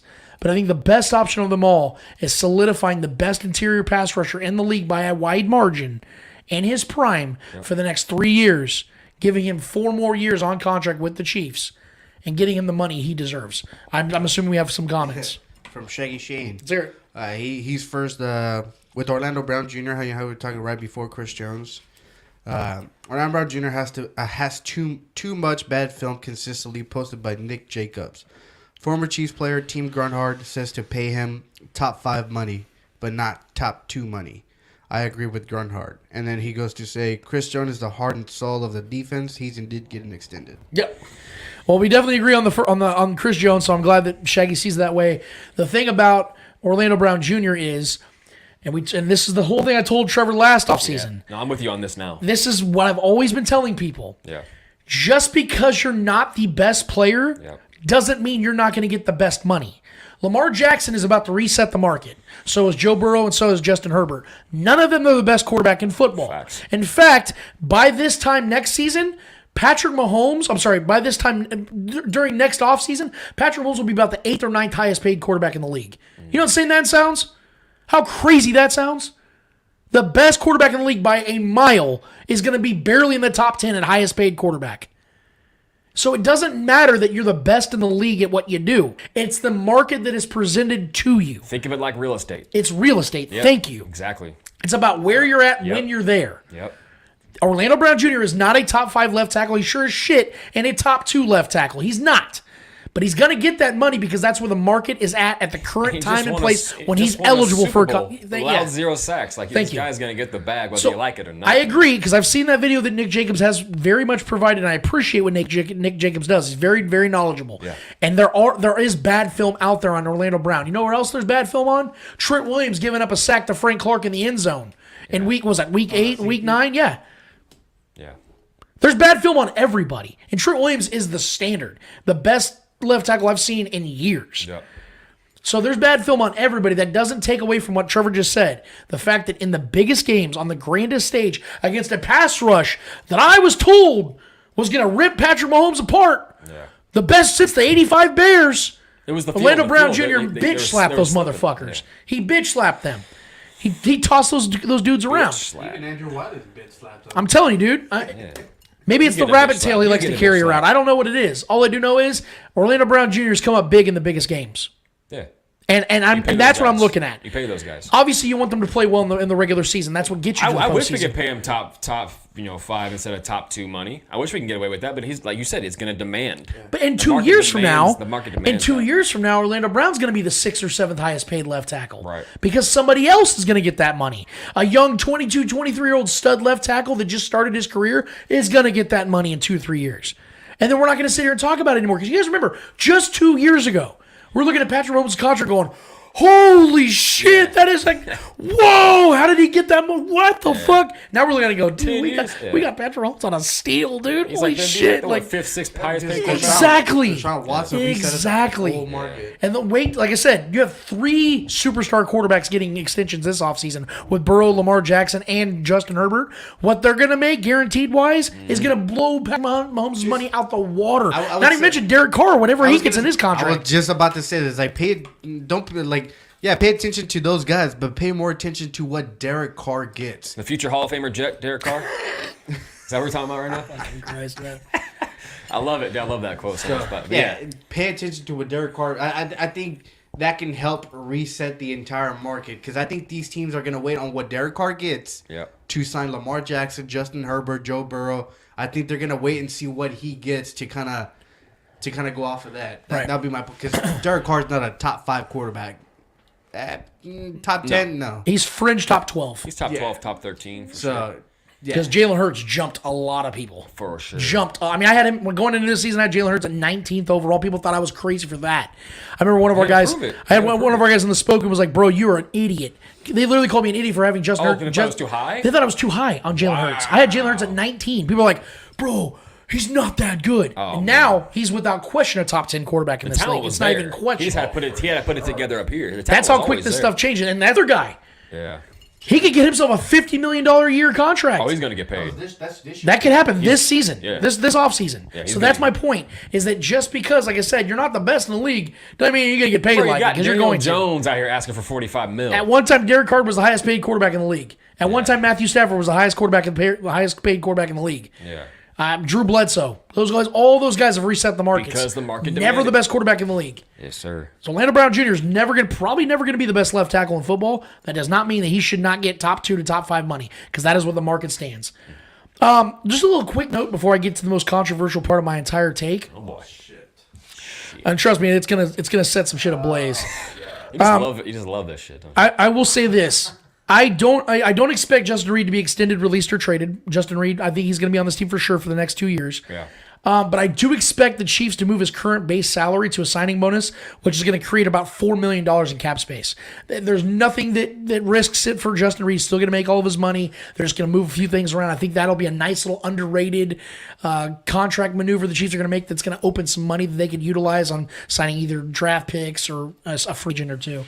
I just want to throw that one out there. Let's get to the players I see being released. Don't do it. And I apologize. This is going to be very controversial, but it's not even. This isn't the most controversial I'm going to get to. So MVS was expected exactly what I anticipated he would be, a med receiver that would absolutely shock you on one big-time performance. Had a career year, but yeah. Had a very, very, for him, yeah, that's a very good, solid season. Literally a career year. And with that one incredible performance, you usually expect that to happen in like week 6. And had that happened in week 6, I would say the Chiefs will release him and save the $7 million in cap space they would get in return. Luckily for Trevor and the rest of the MVS cult, I don't think because Juju Smith-Schuster is returning, the Chiefs wouldn't have a single proven commodity at the position, and MVS happened to have that one incredible game in the AFC Championship when literally every other receiver went down with an injury. The man showed up in the biggest, most unexpected way. Who the hell expected MVS to have a 6 reception, 111 yards, 1 touchdown game? He did. Eat shit at And he Eli did it, which is why I'm flipping it on y'all motherfuckers' heads. He's back next season. Let's go. MVS will return. I threw y'all off on that one on purpose because I knew that was going to piss y'all I'm off. about to get pissed right now. relief. He started this whole shit with relief. The only reason I was right tempted to say the Chiefs could release MVS is if I built the scenario in that Juju was returning and that way the Chiefs would say, oh, well, let's cut Juju. Let's say $7 million in cap. Yeah. In my opinion, that $7 million is more valuable than MVS is because he's a guy that at best is a wide receiver 3. He's a good wide receiver 3. But I think that's what he's getting paid to do. That's not that much money. I get it. My point, though, is with the Chiefs wanting to go out there and spend a little money, $7 million would be really nice to have. And they don't really lose a lot of money on the guaranteed side of things with him. Yeah. So MVS will play one more season with the Chiefs. We need that field stretcher, too. Yes, because, again, without Juju, and this is all based on my scenario here, there will not be a proven commodity. Sky's not proven. Kadarius is not proven. And those are the 2 guys right now the Chiefs are looking to anchor their offense on. Yep. So they would need a guy like MVS, a 27, 28-year-old guy, good stretch guy. Deep crosser. Yeah, experienced player, things like that. He's played big now in a big game, played huge in the AFC Championship. It went for him. He was the guy. Yeah. Yeah. Like Patrick relied on him. His third year's the option, right? Yes. That's when the Chiefs will, I do believe the Chiefs will be gone in year 3. But he did have a career year this season. I wanted to flip that on you guys and say that MVS will be back. I am expecting MVS to play for one more season with the Chiefs. Yeah. Who I do not expect to be back. Oh, shit, here we go. Is one of the true leaders and a large portion of the heart and soul of this team over the last 4 seasons. Stupid. He's a guy that the Chiefs didn't draft, but rather was Brett Veach's first big trade asset, and that is Frank Clark. Look, I will be the first to admit that I wanted the Chiefs to move off of Clark last offseason, especially after his gun violations went down, especially when all that off-field shit was going down. I was like, God, he's just becoming more of a distraction at this point, man. And I knew he's a good dude, but it was getting really old at that point. But it was mostly due to the availability factor and the fact that over the last 2 seasons and postseasons, he had been extremely underwhelming. He went, I think he had, 9 sacks in his last 1,100 snaps. It was terrible. Last season he finished 91st in sacks. I was like, oh my God, he's done. I really thought he was done. Yeah. I was like, this dude is a 28-year-old has-been. And I was criticizing the Chiefs for bringing him back, but he shut me the hell up big time this season. Yeah, he redeemed himself. Especially in the postseason when he put up 2.5 sacks, 3 tackles for loss, and 4 quarterback hits in their 3-game Super Bowl run. And let me put it like this. When it comes to Frank Clark, the Chiefs do not, and I mean do not, win Super Bowl 54 and Super Bowl 57 if Frank Clark is not in Kansas City. Facts. He was one of the most important pieces to these 2 Super Bowl championships, without question. Yep. I will forever appreciate what Frank Clark has done for my favorite team in the world. And he has had some of the best lines. He's brought me to tears, He's man. the most quotable guy after we won both these Super Bowls. Everything about Frank Clark is awesome. Yeah. He's a great human. He's in the biggest moments, dude shines bright. I can't sit here and praise what Frank Clark has done enough. I love the fact that the Brett Veach made this trade. It's one of the greatest trades in Chiefs history. It changed everything. Yeah. Unfortunately, all good things do come to an end, and I do think the Chiefs should end the relationship with Frank Clark this offseason. Biggest reasons why. Clark will be 30 years old this next season. His health is still very much a concern. Yeah. The Chiefs have double-digit draft picks with Veach on an absolute tear over these last 3 drafts, which means he will more than likely add another stud on the opposite end of George Karlaftis, who had an awesome rookie season. And quite frankly, Clark being released would be a major contribution to the Chiefs team moving forward when it comes to cap space. If the Chiefs release Frank Clark before June 1st, they will save $21 million in cap space. Just releasing him. $21 million? $21 million if they release him. Yeah. I know the team loves him. We love him. But the biggest reason they kept him last season was due to his contract structure and how it would have cost them far more to cut him than to keep him. Mm-hmm. That is in no way, shape, or form the case this year. He's going to be owed $30 million this year if the Chiefs keep him. Now, you can say they can extend him. Mm-hmm. Are you really going to extend a guy that's 30 years old that deals with health injuries, health concerns? Yeah, it's been more about his health than actual like physical ailments and hurt and injuries. But if we do cut him, how much do we still have to pay him though? As far as $7 million. So it's $30 million total. $7.5 million if you cut him. That leaves around 21 and some change in cap space that you keep. Yeah, and I know he restructured things last season to kind of. But the Chiefs would have owed money if they cut him. Right. Now they get 21 back. You don't think there's a way that he can maybe stick? Because I know you said we love him, the Chiefs love him, and he loves it here as well. So I think, is there a way you think that maybe he restructures some things and?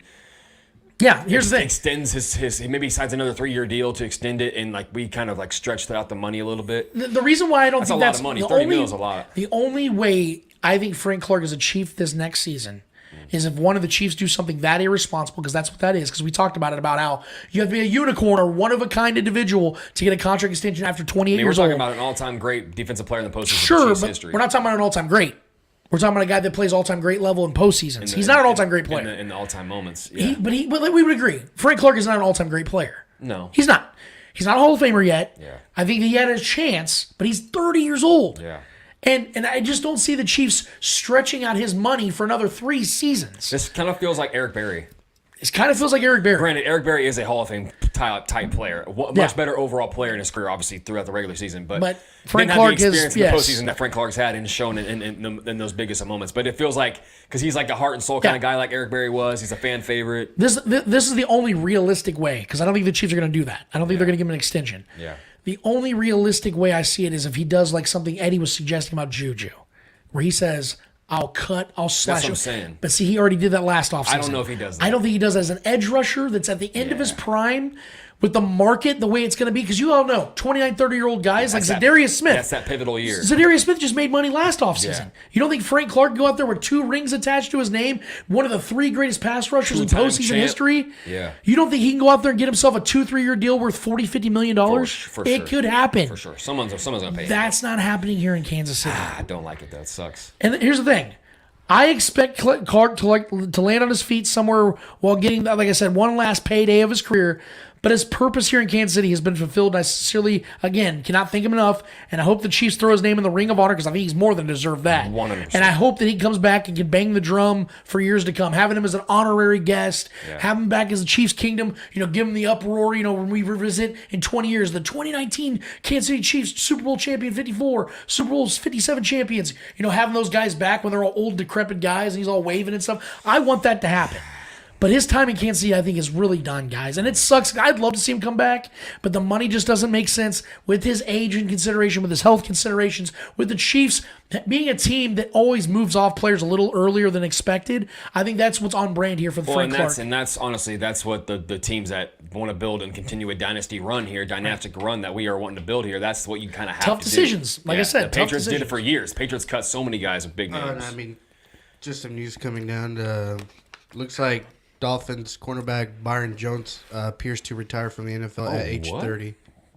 That's shocking. Oh, wow. I didn't expect that. I mean, he's not young, but he's one of the best in the league, though. I didn't expect that. I can read you his tweets if you don't mind. Yeah, go ahead. That's crazy. All right. Much has changed in 8 years. Today, I can't run or jump because of my injuries sustained playing this game. Do not, in all caps, do not take the pills they give you. Do not, again, in all caps, take the injections they give you. If you absolutely must, consult an outside doctor to learn the long-term implications. It was an honor and privilege to play in the NFL, but it came at a regrettable cost I did not foresee. In my opinion, no amount of professional success or financial gain is worth avoidable chronic pain and disabilities. Godspeed to the draft of, class of 2023. God damn. Holy shit. He just dropped a hammer. That's rough. So he's essentially calling out the Dolphins organization. Well, NFL, really. How long did he play with the Dolphins? I'm not sure. He didn't get drafted there. Yeah, I was like, he was with the Cowboys. Yeah. He's been one of the best. 2020 to 2023, I believe. Damn. That just opened up a whole can of worms. That's a lot, yeah. And we already know that the Dolphins have some issues with, the way that they have their owner and everything, the way he did things with Brian Flores, trying to collude with Tom Brady and Sean Payton. 2020-23, drafted by the Cowboys in 2015.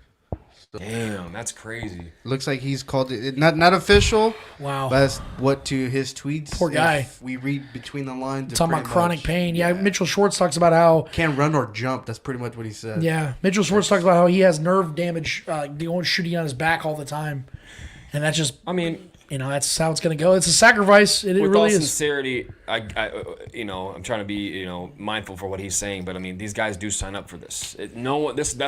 What he said there is heart wrenching, and you feel for him, but at the same time, this is old news when it comes to this kind of game. Yeah. This is a lot of these guys do sign up for this. You know what you're signing up. I mean, this is before the NFL. It sounded like though he was He's like been trying doing to this like since college days, since high school. All these guys do this their whole life. Of course, you're gonna have chronic pain. Yeah, No offense. I think like the weird thing. He's making it sound like he's trying to give some insight as to like how shady things are with teams. Yes, not like with the NFL Yeah. in general. I think he's advising people to like, hey, don't. Because they say, "Oh, you're fine. Go play again." Yeah. It didn't sound like he was saying like, no one's "I innocent regret here. playing football." I think he was saying that I regret letting these teams do what they did to me. Yeah. Not going and seeing a doctor myself. Taking the professionals' words for Right. it and the team doctors and things. That's why he said go to other doctors outside that have no bias. Yeah, I would recommend that too. It's your body, bro. Yeah. Like this is, so that's damn. I see it both ways, but you do know what you're signing up for. That actually bodes really well for what we were doing because the next conversation we're about to have is about the cornerback position. That's like I said, that was a great segue actually that it worked out that way. Brett Veach has shown us day one that he's not afraid to be aggressive and spend money and assets to get players he wants in both trades, free agency, and even in the draft. But Brett Veach has also shown us his conservative nature and conservative side when it comes to one position, and that is the defensive back.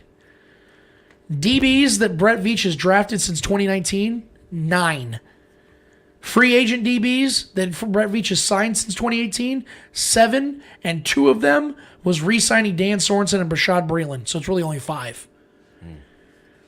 Do you know who the highest paid cornerback for the Chiefs has been in the Brett Veach era for a single season?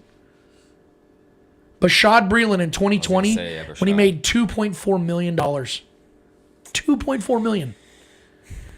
Hell, even before the 2022 draft, when Veach traded up 8 spots in the first round to get Trent McDuffie, the earliest Veach had taken a corner in the draft was the 4th round. That's why I 100% believed he was going to trade up for like a Kayvon Thibodeau. Yeah, I was 100% believing that. I was shook we're getting pass rush, and they go up and get a corner. Yeah, I was shocked by that.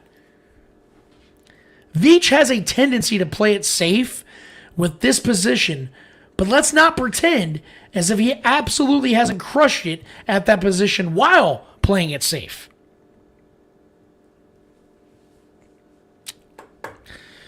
This is why I'm predicting the Chiefs are going to trade L'Jarius Sneed this offseason. He's under contract for this next season, right? L'Jarius Sneed has 1 year left on his rookie deal and will be 27 years old when he becomes a free agent in 2024. Although I have been someone that is very much on board with the Chiefs extending Sneed, I now see the writing on the wall. Yeah. The Chiefs clearly build their cornerback depth through the draft. That is evident as all get out. Although this would be a very, very unpopular decision amongst Chiefs fans, let's be real about this. The second Super Bowl win, along with the emergence of Jalen Watson, Joshua Williams, and Trent McDuffie, would soften the blow significantly. I honestly believe the biggest reason the Chiefs were so aggressive in trading up for McDuffie was due to the idea that they would move off Snead a year early. Because we know one thing about Trent McDuffie. He loves playing in the slot. He's great at playing in the slot. That is where L'Jarius Sneed was converted. Because L'Jarius Sneed was originally drafted as a safety, ended up becoming a slot corner. Yeah, almost exclusively, yes. Best blitz. And he just had corner in the league. And he just had one of the best seasons a cornerback's had in about 5 years. Yeah. His value has never been higher. It's never going to be higher, probably. The Chiefs aren't in need of a draft pick or draft picks, but adding 2 or 3 more in a Sneed trade would give the Chiefs around 13 to 14 picks to do literally whatever they wanted with them. And we've seen who the Chiefs have paid big money to. Elite players at their positions or players that can't immediately be replaced due to positional importance, as I've been breaking down literally all show. It's Patrick Mahomes, Travis Kelce, Chris Jones, Joe Thuney, and probably Orlando Brown Jr. Yeah. These are the key cogs in the Chiefs winning Super Bowls for the next 5 years.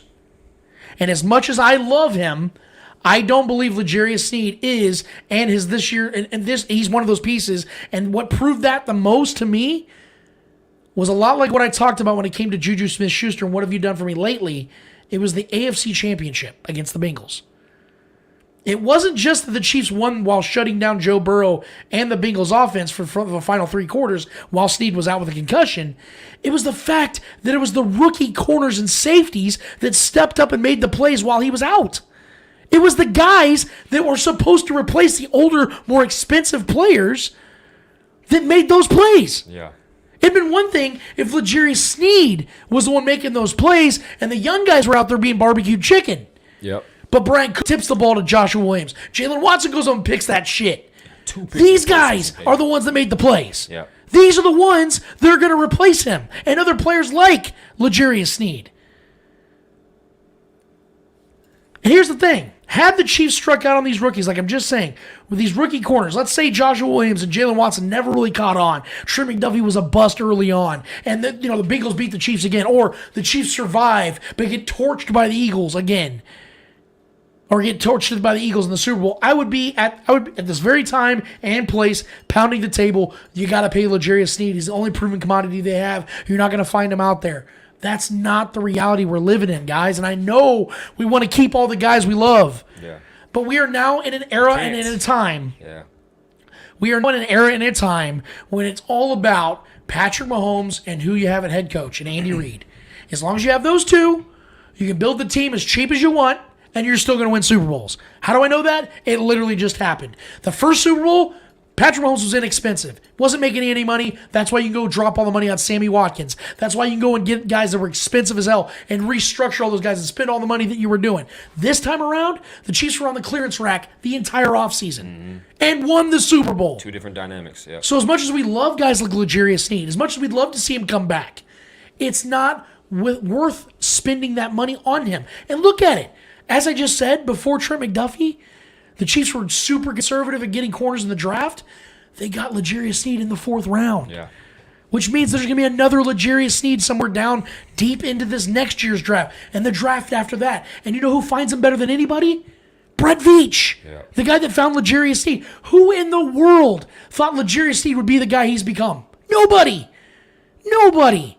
I didn't think that. He looked really good in those 9 games his rookie season, but I didn't expect him to be a guy that was going to get 102 tackles. What do you think we would get for him if we did trade him? I'm glad you asked. That's my next point. You're welcome. I'm looking at the trade value right now. As it currently stands, the Chiefs could get 2 mid-round picks for him. So I looked at it from an optimistic standpoint because he's coming off his best season in his prime with a year left on his deal. Chiefs could get a 2nd and a 6th round pick for L'Jarius Sneed. Sign me up. That would give the Chiefs 3 second-round picks and 2 or 3 6th-round picks. We already got 11 picks going in this draft, right? 11 picks. You would get 13 picks in a draft you're hosting for a cornerback you can replace. You can even package those back up and then go move up into the higher 2nd and or who's even to say, lower 1st again. Who's to say Trent McDuffie isn't the better version of L'Jarius Sneed?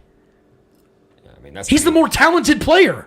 He's a 1st-round pick. He's the better cover corner for sure. Thank you. For sure he is. So, again, I'm not going to be mad if the Chiefs say, hey, you know what, we're keeping L'Jarius Sneed, we're going to sign him to a 3-year deal. I'm not going to be mad. Yeah.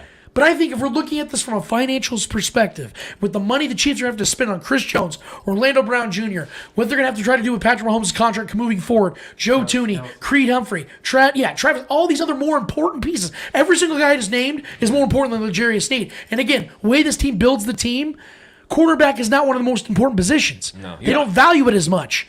There's a rotating door. We just won the Super Bowl with 3 rookie defensive backs playing meaningful minutes in the Super Bowl. L'Jarius Sneed missed 3 quarters in the AFC Championship against the team that owned us, and it didn't matter. Got the dub. If I'm the Chiefs, I make this trade. Yeah.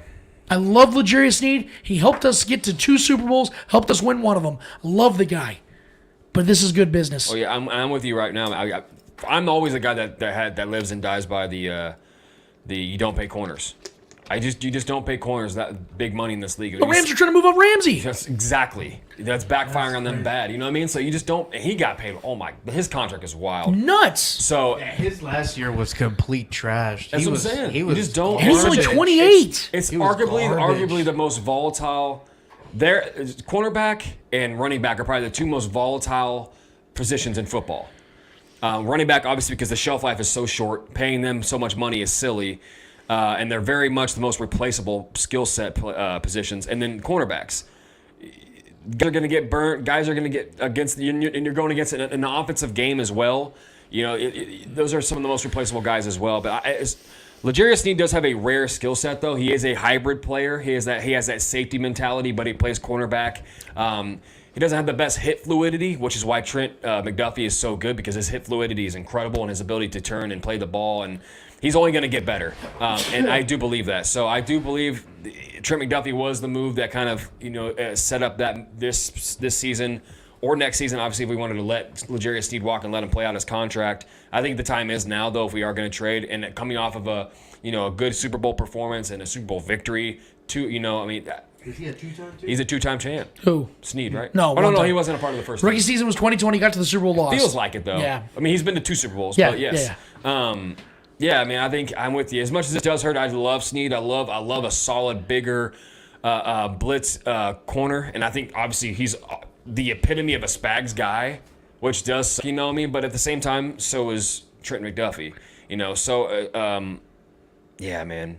It's going to suck not seeing him out there, but I think if any of these moves, this one makes the most sense to sell high. Yeah. So selling high on L'Jarius Sneed and not overpaying for a cornerback or a DB in general, even though he is a massive part. I mean, Tyrann Mathieu was a massive part of this defense, when he was here. Having to cut our loss on that made sense to as much of a fan favorite as he was, even more so. It makes all the sense in the world to get, if we can get a second and a third. Well, and real quick, on the flip side of this might actually benefit L'Jarius Sneed's career as well. Oh yeah, he will get paid. Yeah, let's say there's a team out there that's like, no, we value corners. Saints. And thank you. They love you the get a team on the DBs. NFC side.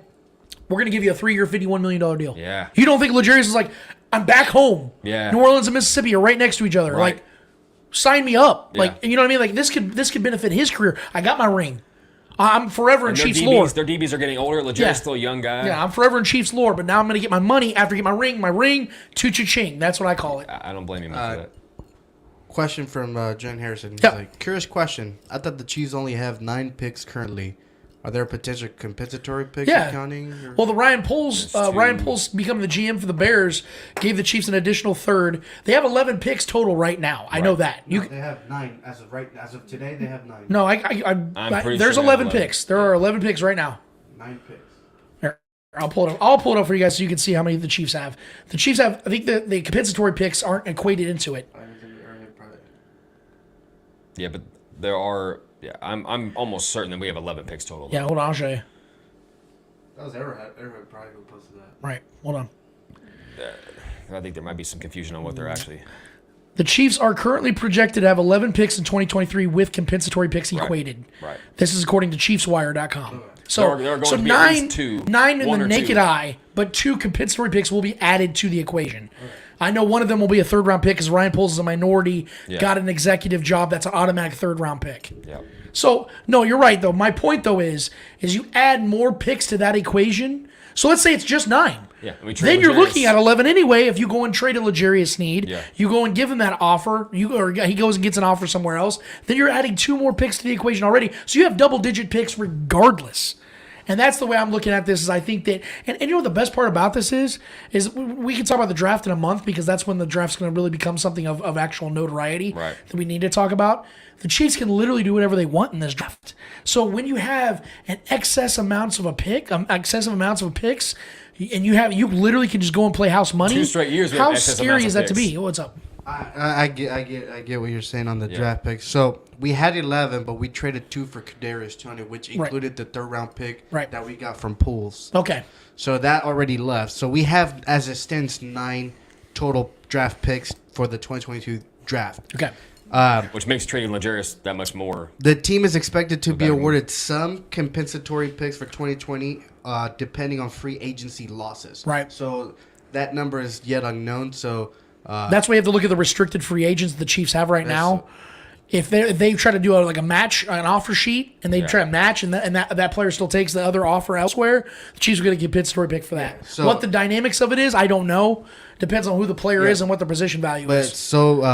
But yes, they are correct. It is 9. Yeah. It is 9 total draft picks that we have for It's the still 11 2022. to me. I don't care. It's still real to me, but damn it. I thought it was 11, but I guess we forgot the Toney trade. True. Yeah. But like you said, the compensatory picks will still be in play.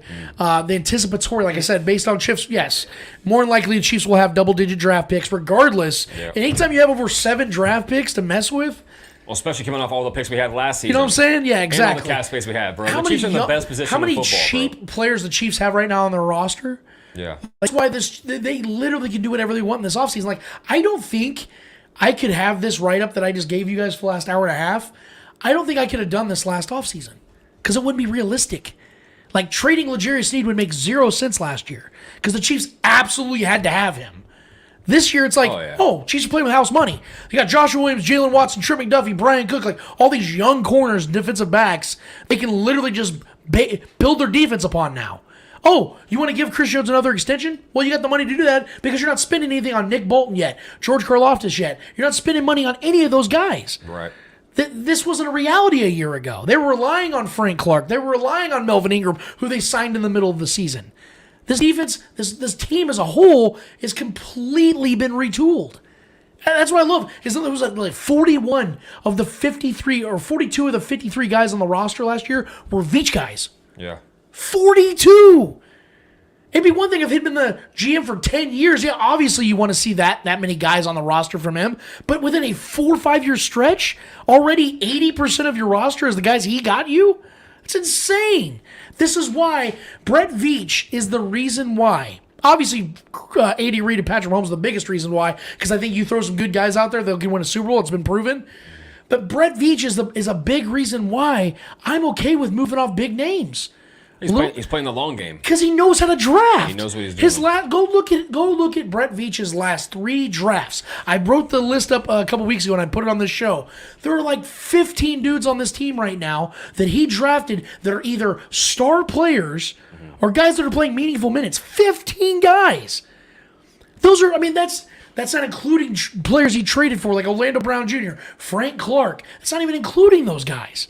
That's not including guys that were of past tense with, like you said, Tyrann Mathieu, who played his way into getting the Chiefs to 2 Super Bowls. All the guys he's brought in here have contributed to winning rings. Bashad Breeland, a ring. The highest paid corner he ever got, helped the Chiefs. He had an interception in a Super Bowl the Chiefs won. Right.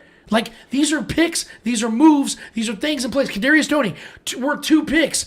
I would make that trade 100 times out of 100 times. Yeah, absolutely. Because look what this guy's done. He's proven me wrong. I did not like that trade initially. That blew up in my face gladly. Yeah. Kadarius Toney is 100% worth those 2 picks.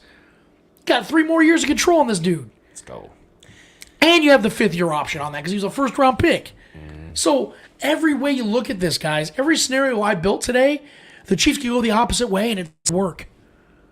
But I feel very confident based on what I've researched, based upon the people I've talked to, and trust me, I've been talking to some people that know some stuff that have been nails on all their other predictions and resources. These are the ways I think this is going to go down. Now, in fairness, I have not asked anybody about the L'Jarius Sneed trade. This is something that I came up with on my own. Yeah. I'm going to ask some people about it, and if I find anything out, I will definitely report it, if I'm allowed to. But I think that is the trade I know will be very controversial. Fans will not like it, myself included, because I know, like Trevor said, it hurts because he's one of our guys. You know, like you saw this guy literally work himself as a 4th-round pick into becoming a proven champion. But this is still a business. And Chiefs fans, one thing I know, man, being a Chiefs fan of over 30 years, we fall in love with our players. Yeah. But what separates a championship team from a team like the Vikings? is that you get loyal and you start spending money on guys that aren't as good as they used to be, but man, they're great for the fan base. And then there's teams like the Patriots that are cutting Willie McGinnis. Yeah. And Joe Tooney. Yeah, they're just letting these guys walk, and they're winning Super Bowls.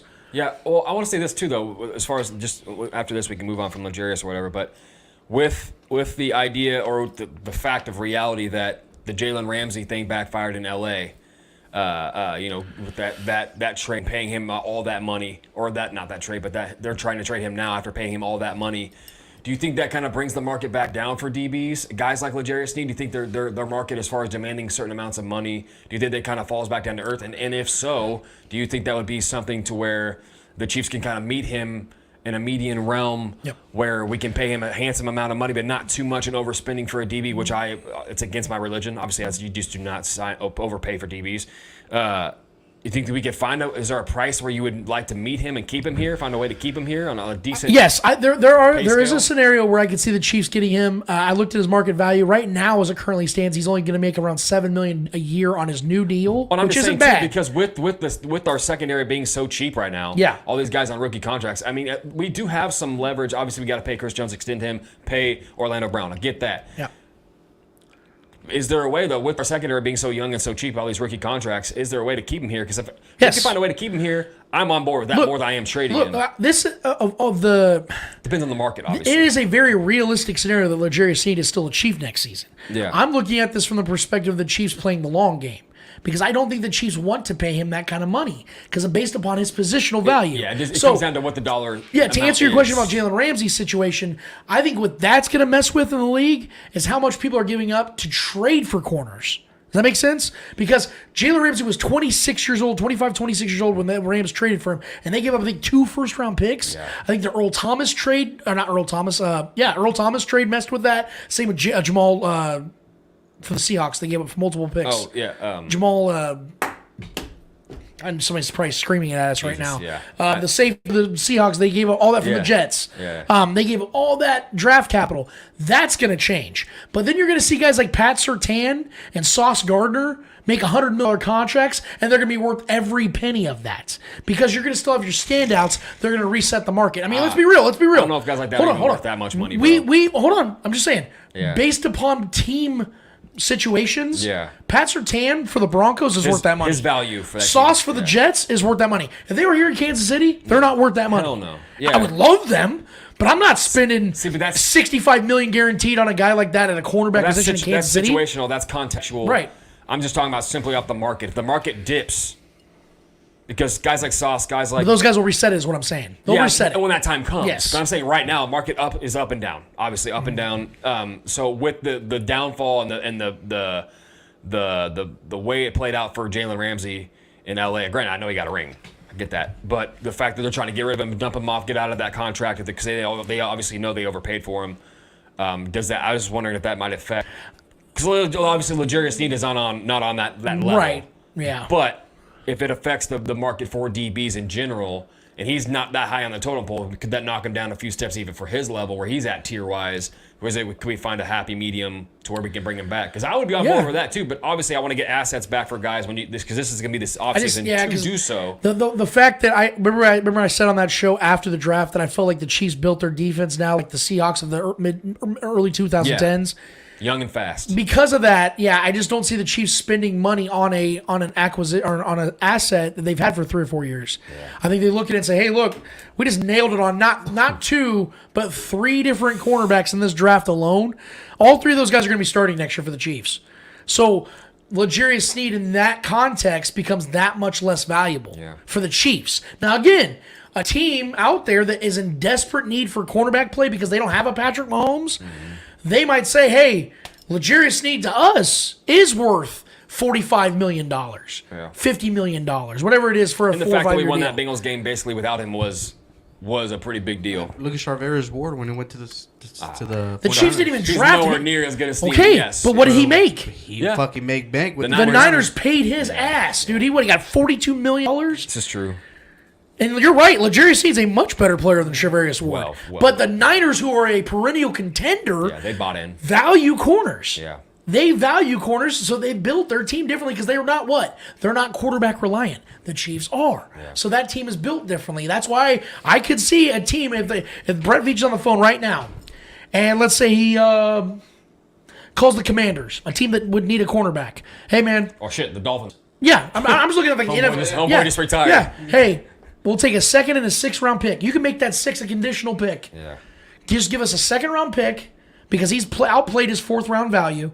He's doubled his 4th round value. Give us a 2nd round pick and a conditional 6th, and we'll give you L'Jarius Sneed. That ROI is beautiful. Look at the teams right now in the league right now that are not quarterback reliant, that need a great defense, that need down corners. Those are the teams that are going to be trading for L'Jarius Sneed. Commanders are a team because you don't know what Sam Howell's going to be. You don't even know if he's going to be their quarterback. You don't know anything about the Commanders right now. You don't know anything over there. All you do know is that you don't know anything. And so teams like that, they're going to be desperate to contend in the NFC East or the NFC North, wherever the case. Vikings need a corner. My God. He'd be perfect for the Minnesota Vikings. Hybrid guy, yeah. Oh, my God. He'd be perfect for them. A rebuilding defense with Brian Flores now up there. L'Jarius would be perfect for the Brian Flores defense. Physical, big cornerback. Oh, my God. Oh, he'd fit in a lot of systems. This is what I'm saying, guys. I think this is the route the Chiefs need to go. I'll miss L'Jarius, but guys, for the next 10 years, we're going to be saying this about a lot of players. Man, I'm going to miss that guy. Man, I'm going to miss that guy. But when we see Patrick Mahomes hosting his 3rd, 4th, 5th, 6th, 19th Super Bowl, we're going to sit here and go, well, I like that better. So let's just go ahead and keep doing what we're doing because it's working. That is where I'm at right now. You don't have one more guy you want to talk about? A guy that was supposed to score in the Super Bowl that you said was going to... I don't want to talk about that right now. Come on, man. I'd rather. What's going to happen with Clyde, I'd rather. He's getting cut. I'd rather hide out. I'd rather hide out from that one. He didn't want to Clyde the bus. No, he'd rather go to a fucking fashion show. You don't want to climb the bus and go to the parade? Super Bowl parade. Yeah, that was salt. That was salt. He's for gone. Sure. He's gone. I don't really just to entertain the fuck you, by the way, but just to entertain it. There is no trade value for Clyde. I think the Chiefs would be lucky to get a 7th round pick. That's what I'm saying, man. Yeah. Running backs. And I don't know if you've seen the rumblings about the Chiefs been in the mix of Saquon talks and do you see Jonathan Taylor's going to get traded most likely from the Colts? That's crazy. Yeah, and the Chiefs are. I know the Chiefs' name is. I saw the Saquon news. Yeah. There is 0% chance Saquon Barkley's a Chief. Yeah, I seen that. 0% chance. Yeah. He first of all, even if he was cheap. Yeah. Can you rely on Saquon Barkley? He's not. Saquon's not. Yeah, dude plays like 9-10 games a year. I would trade for Jonathan Taylor quickly. And even he missed like 14 games this year. Yeah. Zeke all day, baby. Dear God. Bro, cement feet? Yeah, okay. We got Pacheco, baby. Look, the Chiefs they learned their lesson with the Clyde draft pick. Yeah. You will never see the Chiefs take a first. I was so happy. Mark this tape, guys. If you're on your screen right now, just slide thing and hit the screen save thing. Mark it. I'm gonna give you 3 seconds. 3, 2, 1. Go. Hey, it's Lance Twidwell from the Spoken Podcast, and I'm here to guarantee you the Chiefs will never spend big money or a big draft pick, 1st round pick in particular, on a running back for the entirety of Patrick Mahomes' career. Insane. That will never happen. So what you're saying is that they're not going to listen to Patrick Mahomes anymore? No, yeah. If Patrick Mahomes asks them to draft a quarterback or a running back in the 1st round, they're going to say, I get why they did that. I get why they did that, but we now know why Pat's not a GM. Lesson learned. That was a terrible draft pick. Patrick, your job. And I like Clyde. Patrick's job is only to become friends with them. That's it. Yeah. Look, I like Clyde. I was to the bitter end. I believed the guy could do something. Said he was going to score the Super Bowl. And then he's fucking inactive. Yeah. And then he doesn't even show up at the parade. Like I said, guys, it's just one of those things you have to accept. I have to take my L on this. Yeah. He was productive. He was productive when he was given opportunities. For sure. But he was always hurt. Season, He kept getting hurt, and he just could not stay on the field. Yeah. At that position. This was his 3rd season hurt, right? Yeah. Straight 3rd season? And at that position, gone. you have to do what Pacheco did. You have to be that guy that literally hits the ground running. Yeah. That is the only way in this league today that you stay on a roster as a running back is if you do what he does. On a rookie deal, you go out there and prove yourself. Because I'm going to give you some information on this, guys, as well. And I know fans are going to want to hear this because we all love Isaiah Pacheco. In 3 years from now, Pacheco will not be a Chief. He won't be on this team. Probably not. Because the Chiefs are going to use him until he's 26, 27 years old. And then he'll go and he'll maybe try and get on another roster or become someone else's Jerick McKinnon and then just fly his way around this league. But you better enjoy this time now because running back shelf lives are very short-lived. Yeah, especially a guy like him that runs so aggressively. It's taking massive hits, takes punishment, isn't a big running back. Big guy. Those guys don't last very long. So enjoy Pacheco now while he's in his youth, while he's doing what he's doing in his early 20s, because those days will rapidly precede him, and then he will be done. That's where I'm at right now when it comes to the way I see the Chiefs attacking their in-house issues, movements, things of that nature. Trust me when I say in these coming weeks, we will be talking about players that I think the Chiefs could sign in free agency, players the Chiefs could trade for even potentially with all their draft picks, and who I see how we see the draft going for the Chiefs. Because as we know right now, the Chiefs have the 32nd overall pick. We'll be hosting the draft. I know that the Chiefs are going to want to make some splashes in the draft, continue to add more young talent to an already young, talented roster. But that's for another show for another time. We're not going to jump too far into that stuff because we definitely want to maintain the content as that time comes, as relevance for that content comes. But now we need to transition to the Eddie Hour, because I know that Eddie's got some questions in the world of sports, across the landscape of the world of sports, that he wants us to get our answers to. So without further ado, I've taken enough time. Eddie, what's in the Eddie Hour this week? I ain't got much, just about 12 questions. That's it. No, I mean, I really don't have much. It's been kind of a slow week with sports, but there is some stuff out there. Let's start with your thoughts on the XFL so far. So I've been I'm not going to sit here and say I've been sitting here watching full games, but what I'm really liking about the XFL right now is they're doing two things that I think any fan of any sport would love and admire and appreciate and respect. You're seeing guys getting second chances, guys that either made the league or never made the league because of whatever issues they may have had. They just weren't good enough. One guy in particular is A.J. McCarron, the former Alabama Crimson Tide quarterback that won 2 titles with Nick Saban about 10 years ago. A.J. McCarron was not a good enough quarterback to play in the NFL, and that was proven evident. He was in the league, I think, up to 2021, and he just never, ever amounted to anything. Now you're seeing him in the XFL win a big game, and he's getting emotional with his 2 young boys. 2 big games, I'm sorry, thank you. And he got really emotional after that last interview, because you know that this game, regardless of whether it passed him by or not in the NFL level, he still loves it just as much. And I can appreciate that as a fan and respect that as a man that follows this sport and loves sports and is competitive in my own regard. To see a man like that the game has passed him by. He's in his 30s now. Nobody really pays attention, or let's be honest, really cares about A.J. McCarron as the football player anymore. To see him still go out there and care enough about himself and about his own legacy and about what he cares about, his pride, and goes out there and wins 2 meaningful games like that, to him is nothing short of awesome. The other thing I love about what the XFL is doing is something the NFL is going to benefit off of, and that's experimentation. We're seeing them utilize the 4th and 15 rule. We're seeing them utilize the field goal option that they have now. I'm loving this stuff because, because now the NFL is 100% going to copy that shit. And they see it working in this. Yeah, if they see this stuff working and like, oh, fans are loving this shit. Yeah. The NFL is going to use any excuse in the rule book to start implementing these things. And one thing we know about the NFL since the beginning, because I don't know if you guys know this, football was created on soccer and lacrosse. They basically combined the sports, and that's how football was created. And they basically just started tinkering here and there throughout the years. Throughout the last 70, 80 years, 100 years of football, they've constantly just changed this and this and this and this. So that's never going to change. The NFL is constantly going to evolve.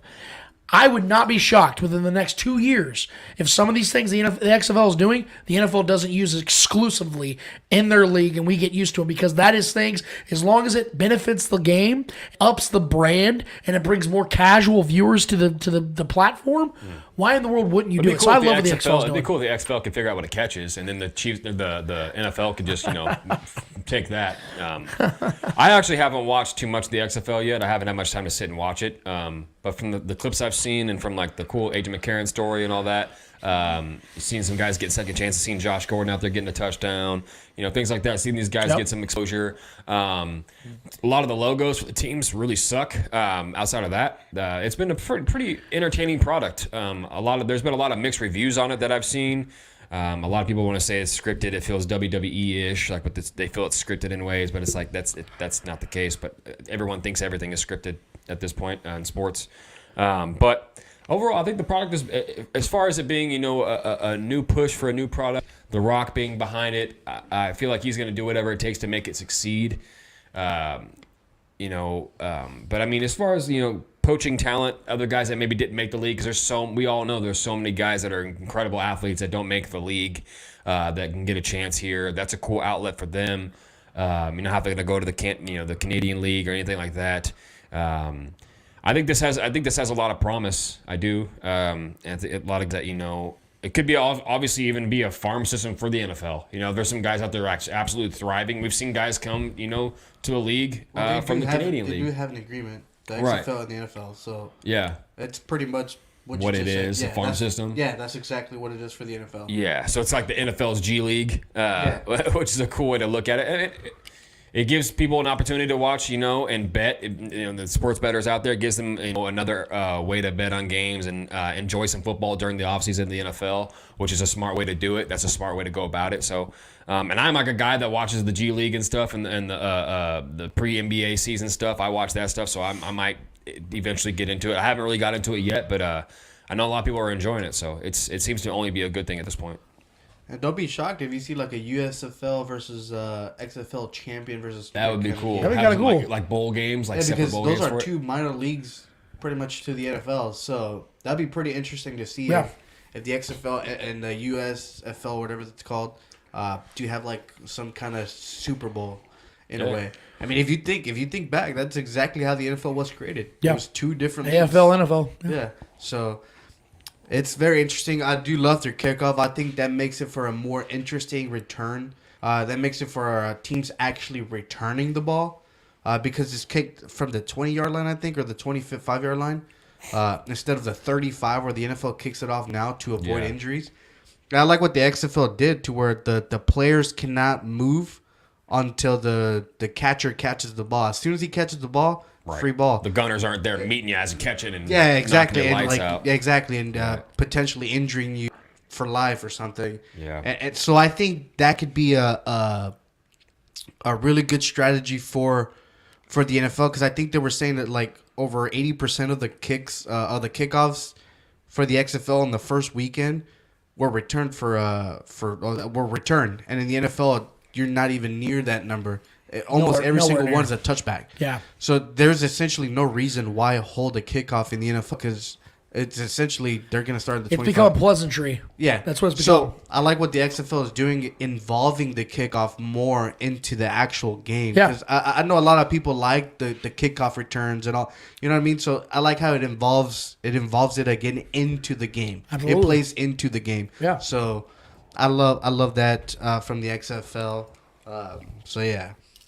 Let's see. All right, let's go to basketball. Obviously, we saw Russell Westbrook's first game last night with the LA Clippers. Obviously, he signed his release with the Utah Jazz and was able to sign with the Clippers. Your thoughts on that? What does this bring for the Clippers? What does this do for the Clippers? Does it help them in any way? Does it hurt them? What are your thoughts?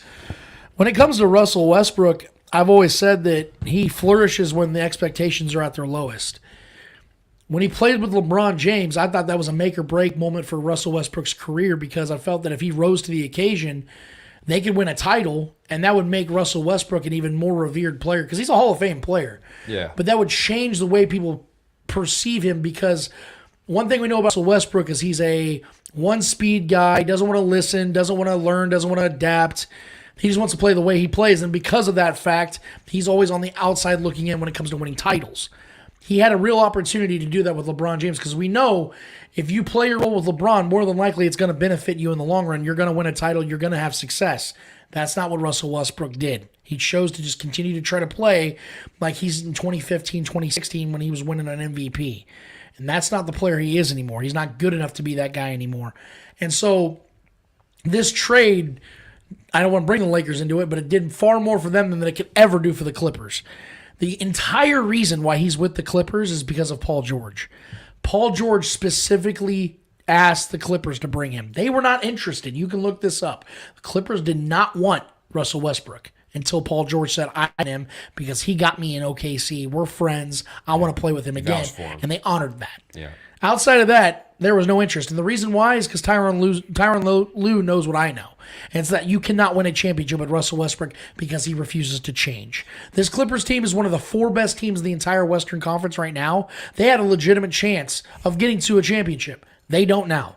Because Russell Westbrook is going to play meaningful minutes. He's going to be a starter on this team, and he will be one of the biggest reasons why they don't win and why they will fall short, because he's going to kill their efficiency. He's going to kill their defense. He's going to kill every opportunity they had as a presumed healthy team with Kawhi Leonard and Paul George. If it had been Paul George and Kawhi Leonard healthy, that team gets to the Western Conference. Because that psychopath, I hate to say it that way, on the basketball field, on the basketball court, not in real life, great dude from what I hear, but on the basketball court, the dude's a psychopath. He does not know how to slow down, does not know how to understand the game and let the game play itself out. That's why him and LeBron did not end up working out the way that they should have. That is going to be the demise of the Clippers, and then we're all going to be sitting here in 2 months from now and saying, remember when we talked about this? That's how it's going to go for the Clippers. This will not benefit them. Will it be fun for a little bit? Yeah, because that Kings-Clippers game last night was fireworks. And Russell Westbrook was fun in that game. He looked like he was having a good time. You know why? Because no one's expecting the Clippers title anymore. Neither is Russell Westbrook. That's why he decided to go there to play with a friend. That's how it's going to end in a second-round exit. Well, you might want to tell that to J.J. Redick, because I think he has them as his favorite coming out of the West. J.J. Redick is tripping. Well, and to quote J.J. Redick, also at the same time, on the Old Man and the Three, which is a great podcast. Yeah. He's a bright guy, and I love his IQ of the game. One of the most well-spoken analysts in the game for basketball. He did say, which made a lot of sense, which I actually was having the same thoughts before I even heard him say it, but he said it even better than I would.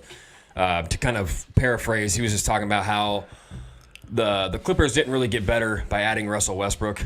It was a neutral move because of what John Wall was to that team, a poor shooting point guard who's a fairly good facilitator and good with the ball in his hands, but very inefficient and a poor shooter. And they literally moved him and got the same guy in Russell Westbrook, who has maybe a little bit of better of a motor and less injury prone, slightly. But it's basically the same move. So the Clippers didn't get worse or better with Russ in my mind either. I agree with JJ there. I don't think he moved the needle at all for me. I think he, oddly enough, moved the needle in the positive way for the Lakers, though. I do believe him moving, because I never liked the idea of him and LeBron together. I just didn't like it. They both play a similar game, obviously a much different efficiency level here. But like you said, if you play the role and you fulfill a role and you do your role good with LeBron James-led teams, you will have success. That's been proven over and over and over and over and over. But there was no real role for Russ. His role was kind of like impeding on LeBron's role. And that's why they try to have him run the second unit, and that worked a little bit here and there. But his inefficiencies, and I love Russ, he's just not a winner when it comes to the biggest moments. He's just not a dark cloud over him. Yeah, that's the whole thing. He's 100%. The dude's averaged a triple-double and has won an MVP in this league. I'm not knocking his overall resume at all. You can't. He's going to go down as one of the best to ever do it, especially at that position. One of the most athletic point guards of all time, maybe the most athletic point guard of all time. So I'm not knocking him in any way. It's just when it comes to team sports and not individuality, Russ struggles, man. He struggles to see the bigger picture of things and struggles to fit into a system and play as a unit, as a collective. He just struggles when it comes to those things. So that's why I think when I saw the Lakers play this recent game without him, even though D'Lo went down, they still beat the Warriors, who have been playing well without Steph. They still beat them, and they look good. They look fast. They look more. The ball's moving a lot better, and I just think the Lakers were going to be better off without Russ. But Russ' addition to the Clippers doesn't move the needle really at all as far as X's and O's goes, as far as the game goes, as far as his impact. I think it is simply because Paul George vouched for him. He's a good facilitator. He had 14 assists last night against the Kings and took the L. And I will say, though, their offensive efficiency for the Clippers has been pretty bad this year. They're actually one of the worst offensive efficient teams in the league, and they just scored the second most points in a game all time. So I will say that I don't know if that was much about his impact or the lack of defense from the Kings, but either way, he did impact the game he fouled out last night, but he did impact. He had 14 assists, which is that you can't ask for much more than a guy like that. So, but for me, just personally, it doesn't move the needle. It doesn't make them that much more of a contender for me. Yeah, it is what it is. All right. now that we've seen Kyrie and Luka Doncic played a few games with each other, is Kyrie the answer to help Luka get a ring? Absolutely not. I mean, maybe I'm mistaken here, but I feel like, you know, when I pop on a movie on like Netflix or Hulu, and I've seen it before, more than likely, I'd say there's a really good chance it goes the same way it went the last time I saw that movie, right? Now, you'd say that, right? You'd say that more than likely it's like an alternative version that I didn't see, or alternate version. But unless that's the case, yeah, movies usually play out the same exact way. Kyrie Irving is a movie. And the thing about it is that Kyrie has proven to us that outside of LeBron James, as we were just talking, when he played his role with LeBron, he did what? He won a ring. He went to 4 straight NBA Finals. Outside of that, before LeBron and after LeBron, it has all been the same. It was the same with LeBron. It was the same movie. They got to the finals every single time. But before and after, it's the same damn movie. He gets a chance to be the guy. It gets to his head. He starts getting loony outside of basketball. That starts to take over the focus. He burns the bridge. It burns the whole thing down. That is what happened with Boston. That is what happened with the Brooklyn Nets. Why in the world? You'd have to give me a specific reason as to why that's not going to be the exact same thing that happens here in Dallas. I understand that Luka Doncic and Kyrie Irving are two of the most talented players in basketball. You know who else were the 2 most talented players in basketball? Kyrie Irving and Kevin Durant. Oh, and James Harden was also there too. You remember that one time when Kyrie Irving played with Jason Tatum and Jaylen Brown? Yeah, that also happened too. The man has played with Hall of Famer after Hall of Famer after Hall of Famer. Luka Doncic is no exception. Luka Doncic is not going to lift Kyrie Irving out of the slums. That was LeBron James' job to do, and only LeBron James' job to do. I don't think Luka is capable of that because Luka is not at the place LeBron was when he did that. I think if LeBron was 22, 23 years old, I don't think he's pulling Kyrie Irving out of the slums like he did at 29, 30 years old when he did in 2016. It was a perfect scenario for him to do it, and it was not good enough for Kyrie Irving. I have zero faith this is going to work out in Dallas. In fact, I'm so confident in it, I'll call my shot now. This time next year, we're talking about Kyrie Irving and LeBron James in Los Angeles. This is not a long marriage in Dallas because it's not where Kyrie wanted to go in the beginning. It's only a 1-year deal. Yeah, Joseph. Well, they're talking about the contract extension that he might go with Dallas. It's not happening. No. He will be at Los Angeles, like wherever LeBron is playing. Kyrie will go there because that's where he wanted to go from the beginning. He learned his lesson. I will give him that credit. He did learn that, and he did talk about how he knew he squandered a great opportunity with LeBron James all those years ago. That's going to be reunited and reconfigured. In the meantime, though, it looks fun and all that other shit. But if I'm not mistaken, the Mavericks have a losing record with Luka and Kyrie on the court together, or that's 500 or whatever it is. The fact is, you put them in a matchup in the playoffs, on paper, they look like a team that can get to the Western Conference Finals. I'm not betting on it because I don't think Kyrie Irving can get out of his own way. Well, I had the Mavs in the finals this year in my preseason prediction, and that was before Kyrie, so I actually like them more now with that added. If anybody's comparable to a young LeBron James outside of the, minus some of the athleticism and the booming dunks, it's Luka Doncic. It's a and guy the defense.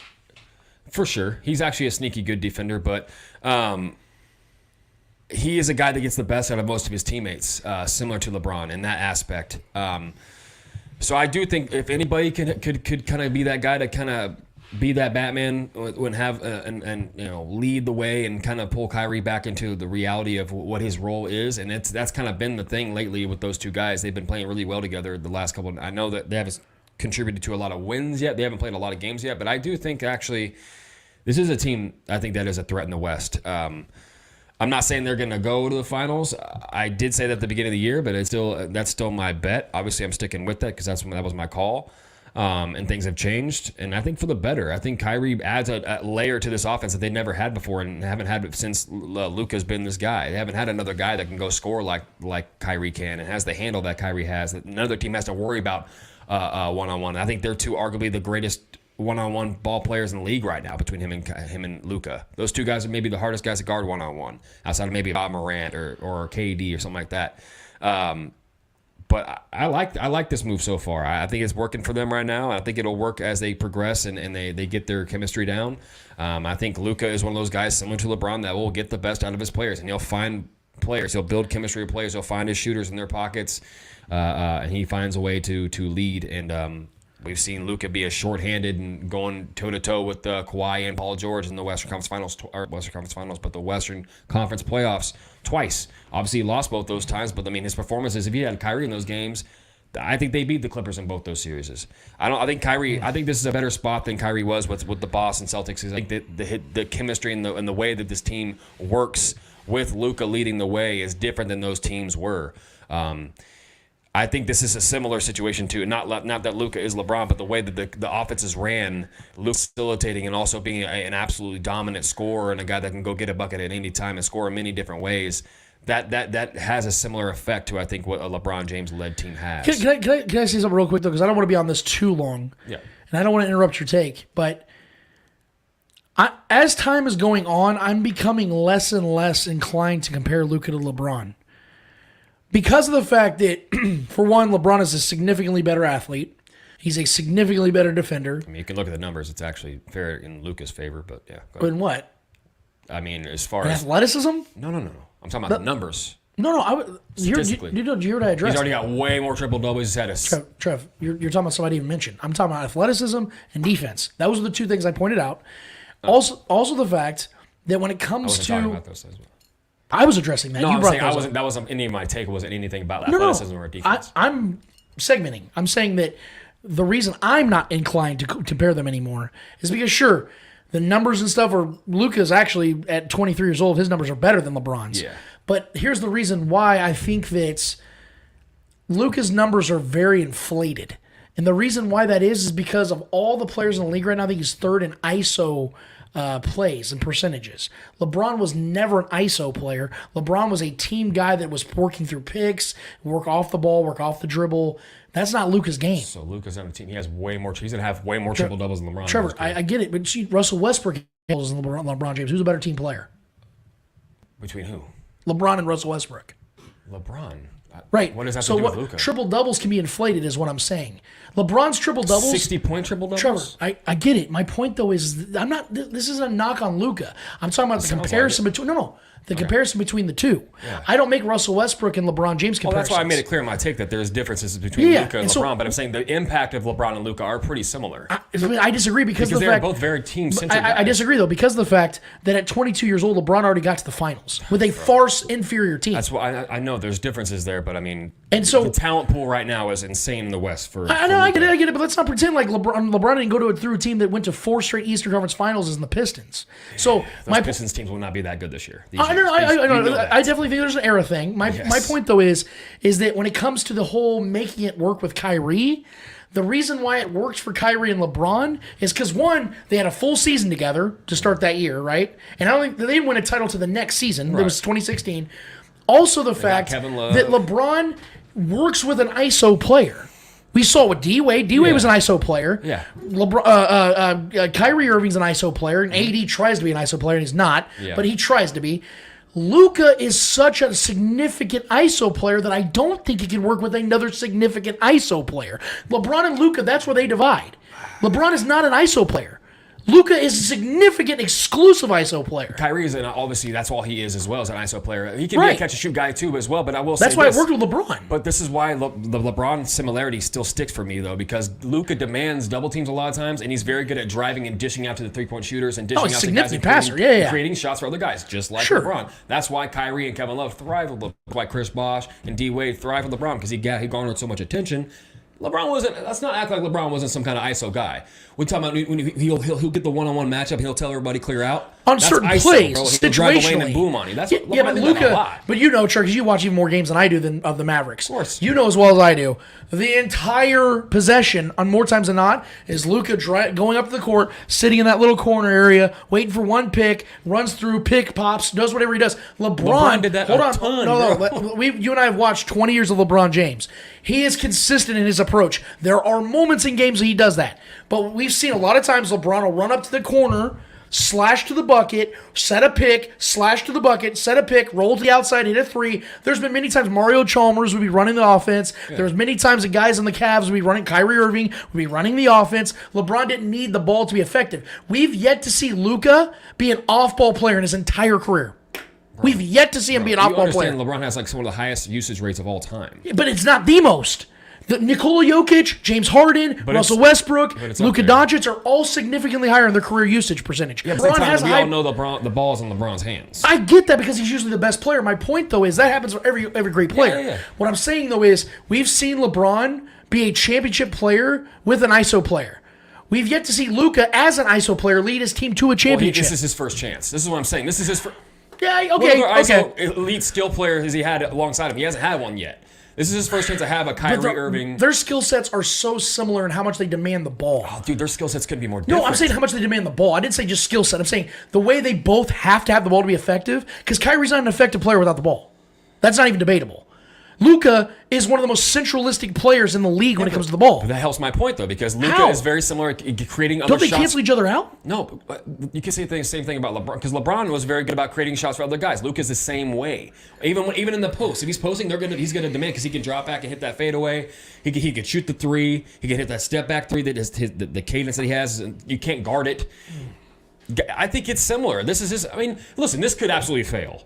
This could absolutely fail with Kyrie, and Kyrie could be the guy to reason to fail, or it could just fail just the way it does. It's never going to mesh. Yeah. But this is, for me, I'm giving Luka the opportunity to kind of show that he can have that other star scorer. He hasn't had that. Yeah. Porzingis was the closest thing to being another really good scorer for this team. He hasn't had another guy. Yeah. He's had nothing but 3-and-D guys. That's what I'm saying. Like a star player with Luka could absolutely work. Yeah. I'm talking about the style of a star player. Like if he had a Klay Thompson, Yeah. they would roll. Those dudes would roll Catch and the shoot league. guys. Oh my God. Yeah. A dude that doesn't need the ball, a Chris Middleton. I know I'm saying star loosely, but I'm saying like a guy in that tier, like a Klay Thompson, lower tier, Chris Middleton, lower tier, Bogdanovich, guys like that. And that is where I will give you the LeBron James comparison, because guys like that work with like LeBron and Luka so well, because they can just stand on the side, wait for the ball to come to them, and they can just drop threes. Kyrie's not that guy. Yeah, for me, the comparison between, and we can end this. I'm The sorry. comparison between Luka and LeBron for me is strictly offensively. Okay. And not, obviously, there's athleticism, there's defensive prowess. Obviously, LeBron was an elite defensive player for years. No one ever wanted to give him that credit, but he can guard all 5 positions. Luka cannot do that. Right.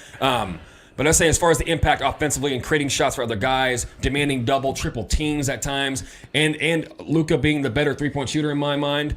As far as this young, he's going to get better. Oh, than LeBron? Oh God, yeah. Yes, I'm saying this young. Oh God, and yes. demanding players to guard him at the perimeter. LeBron didn't always demand that. Remember, there was a span where where teams would let LeBron shoot threes, and just pack the paint and not let him drive. Luka can score from everywhere on the floor, and I think his ability. I just want to see how this plays out. With him having another elite scorer at a guard position, a guy that can go, Luka could take a possession off, and Kyrie could go ISO if he wants to. But I'm interested to see how this plays out. It could definitely go south. Obviously, we've seen the track record of Kyrie Irving doing that, and LeBron being the only guy that can truly get the best out of him. But I do think there are similarities as far as a guy that truly wants to win, and Luka Doncic is a guy that truly wants to see his teammates win and create opportunities for his teammates. Because as much of an ISO player you want to say Luka is, he is at a lot of the times, but he's a very selfless guy though. He likes to create shots, and he's a passer. That's what he is. He likes to create shots. He has that flair to his passing game, and he likes to do those kinds of things. So that's why an ISO guy like him can win titles. I just don't think with another ISO superstar next to him. I think it has to be guys that are effective and are great without the ball. Yeah, that's what I'm saying. Like Kevin Durant is great without the ball. Dude sets screens. Dude can run over on the corner and wait for a pick and pop. There's all kinds of things Kevin Durant can do. That's what makes him great. He doesn't need the ball always in his hands. That's why if Kyrie was to ever win a title with anybody else outside of LeBron James, KD. Yeah. I just don't think the Luka Kyrie thing's gonna work. I'm just taking the wait and see approach with this. Sure. Yeah. Talk about the new look, a new version of the Lakers. I absolutely love this. I don't want to sound like the guy that's saying they're going to hold the Larry O'Brien at the end of the year. I don't believe that. I still don't think they're good enough to win the title. This team though could get to the Western Conference Finals. I don't say that lightly as the fact that the Western Conference, as we were just talking about with the Mavericks, they got to win some games. Is man. as wide open. Like the Lakers have a legitimate chance here to really all of a sudden go, whoa. This team was the 12 seed. They're in the Western Conference Finals. Like, this is the kind of thing, and it's so on brand. Because LeBron did the same exact thing in 2018 with the Cleveland Cavaliers. They were like the 5th seed. No 5 seed had made finals in like 28 years. And what's he do? Reconstruct the whole team mid-season just like this. They went and got all these dudes right at the trade deadline in 2018, and they went to the freaking finals. Yeah. Now, 2018 LeBron is better than this LeBron. Bro. This LeBron though was still really Maybe really the good. best LeBron. That was the best incredible. player I've ever seen in my life. But this LeBron with Anthony Davis, and this is a massive ass can just stay healthy enough with this shooting, this is the recipe that got LeBron to 10 finals in 11 years. This is the recipe. I'm sorry, 9 and 10 years. This is the recipe. Have guys like Malik Beasley yeah. that can knock shots down. D'Lo can knock shots down. Guys like that can spread the court. I'm telling you right now, Eddie, I said it about Kyrie Irving. He goes to the Lakers. I think that team goes to the finals. I'm not as confident as this team with that because I think Kyrie and LeBron are just incredibly simpatico with AD in the mix. This isn't as superstar heavy as laden as that would have been. But this team, all cylinders hitting, is in the Western Conference Finals. I think this is the team that can beat the Nuggets in the first round. Oh, yeah. And I say that confidently. I agree. I think this team could beat any team in the Western Conference in a 7-game series. Will they? That's the question to be asked.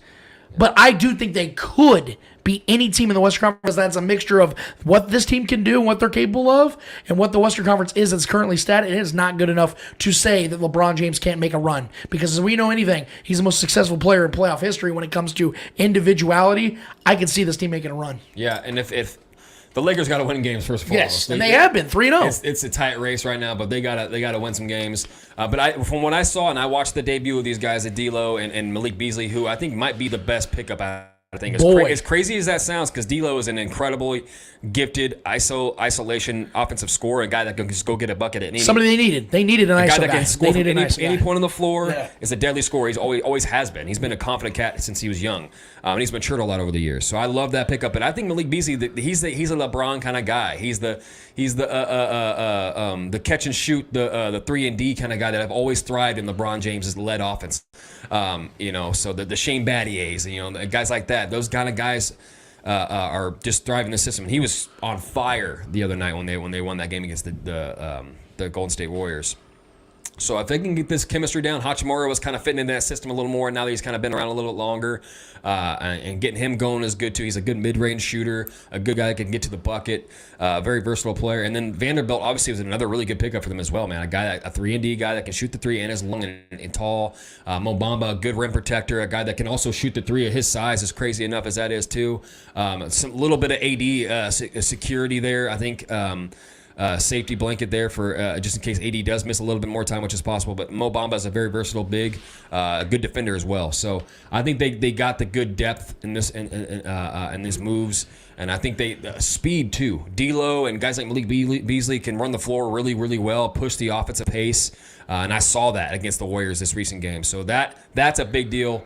And getting LeBron James kind of you see that second win. LeBron's been doing nothing but absolutely just destroy. He didn't score. He only had like 15 points this last game, which is like broke his streak for like 20-point games, that record or whatever he had going for the longest time. Yeah, I think this is going to give this team some juice. I think they're a very confident bunch, and I just like the attitude. It's a kind of a selfless basketball team right now at this point. I think moving on from Russell Westbrook was the move, man. It just wasn't working. It just wasn't working.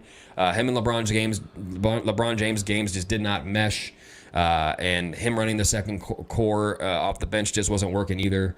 But yeah, I gotta see them win. I gotta see them consistently win games, and they gotta get at least into the play-in.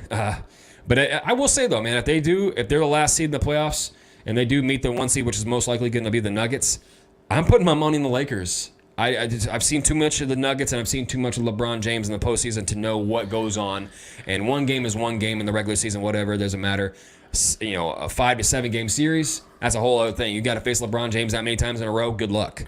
And as long as AD is healthy, this team's healthy, and these guys are hitting their shots when LeBron James is to them, that's a tough formula to beat. And it's been a proven formula over the years. And yeah, I like the moves, man, and it's done nothing but make this team better. All right, let's see. Okay, a couple more questions and then we can move on. First, we'll go with Jake Paul and Tommy Fury this weekend. I think it's tomorrow, actually. Yep. I think the weigh-in's today. Now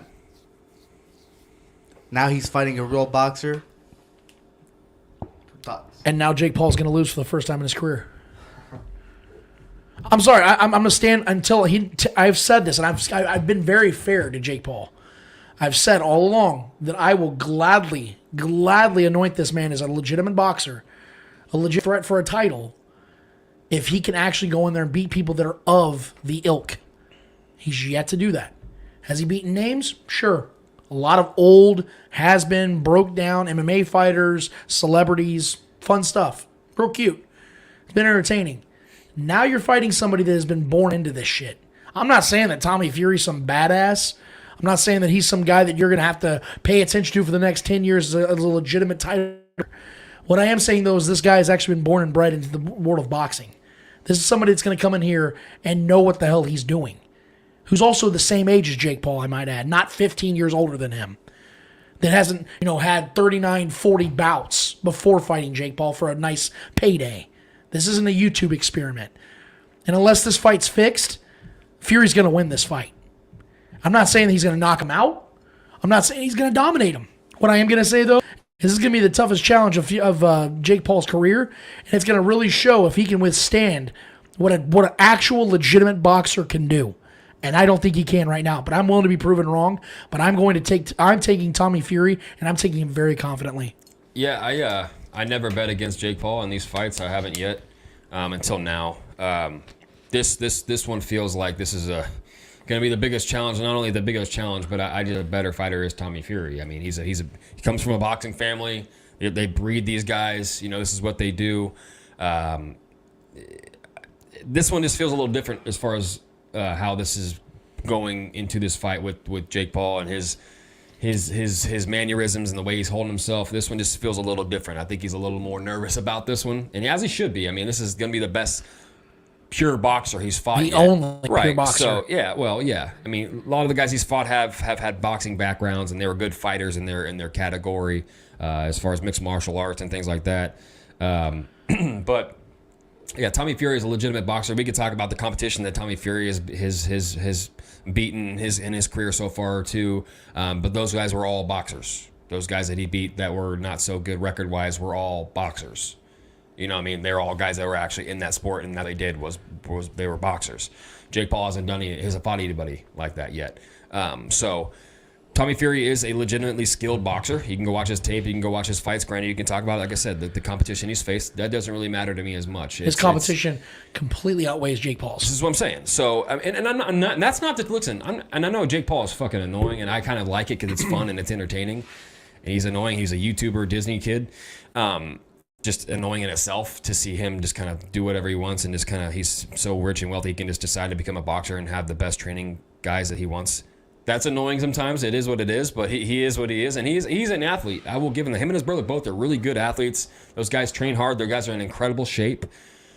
But there's just a difference when you spent your whole life doing this. That's not what Jake Paul has done. The Fury, Tyson Fury, the whole bloodline, the whole, all these guys, that whole family, this is what they've done. Right. This is all they've done. This as kids and growing up, and they breed, like I said, they breed these guys. So Tommy, I believe, is the better boxer. I think this is what he does. He lives and breathes this shit, and I expect Tommy Fury to win. This is the first time I'm gonna bet against Jake Paul. I'd like to know who Eddie's picking. I'm picking Jake Paul in this. I think he's proven that he can withstand. I think if he fought Canelo, you'd How? pick Jake Paul. Yes. How's he proving that? 100%. How's he proving that? Man. Huh? How's he proving that? He's boxed people Who? before. Yeah, people. What boxers? That's still boxing. I'm not gonna act like Jake Paul can't win this fight. No, boxing boxers is what makes this fight so paramount. You do understand that. Like, if look at it like this. We always talk about the boxing comparisons of eras and how, like, Camacho just, like, ran through all those horrific fighters. That's why he had all those wins. But you would agree that if he'd fought better boxers, his record wouldn't have been nowhere near what it was, right? Okay, but those were actual boxers. So when we're talking about Jake Paul in comparison to guys like Tommy Fury, it's a significant difference. So what has Jake Paul done to prove that he's going to be able to withstand this? He hasn't. That's a fair assertion, because he's done nothing to prove that he can beat a legitimate boxer. You pretend like MMA fighters don't know how to. I didn't say that, but those are MMA fighters, and those guys are in their 40s and 50s. Anderson Silva has been out of his prime for a decade. You do realize that. And that was in his field. You do realize he beat a boxer, though, right? And Anderson Silva is great at his craft, but he is far from what he once was, and that was in a different fighting category. It's a different sport. It'd be one thing if Anderson Silva was like a 38-year-old boxer that just retired or something, then I could say, you know what?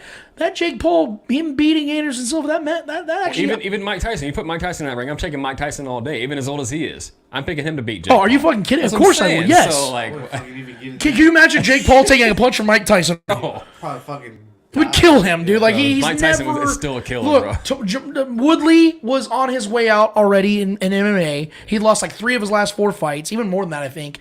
And he was getting destroyed by Colby Covington, for Christ's sake. Like what I'm saying is, I don't want to be the guy that sits here and downplays what Jake Paul can do. But what I am going to be, but who I'm going to be, is the guy that downplays what he has done. If he can beat a boxer, I'm not going to sit here and go, nope, not legit. Yeah, if he beats boxers, I'm going to go, yeah, this guy's legit. I've been saying this all along. But he's yet to do that. If he goes out there and beats Tommy Fury, you know what I'm doing? Jake Paul just won an actual fight, guys. He's a boxer.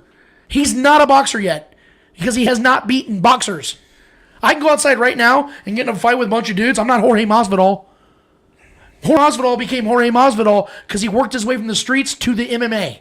That's what made him who he was. And he won in the MMA. Kimbo Slice was a sideshow act until he went to the MMA. Then he was legitimized. Brock Lesnar was a wrestler, literally and figuratively, until he went to the MMA and won a title. Then he became a legitimate fighter.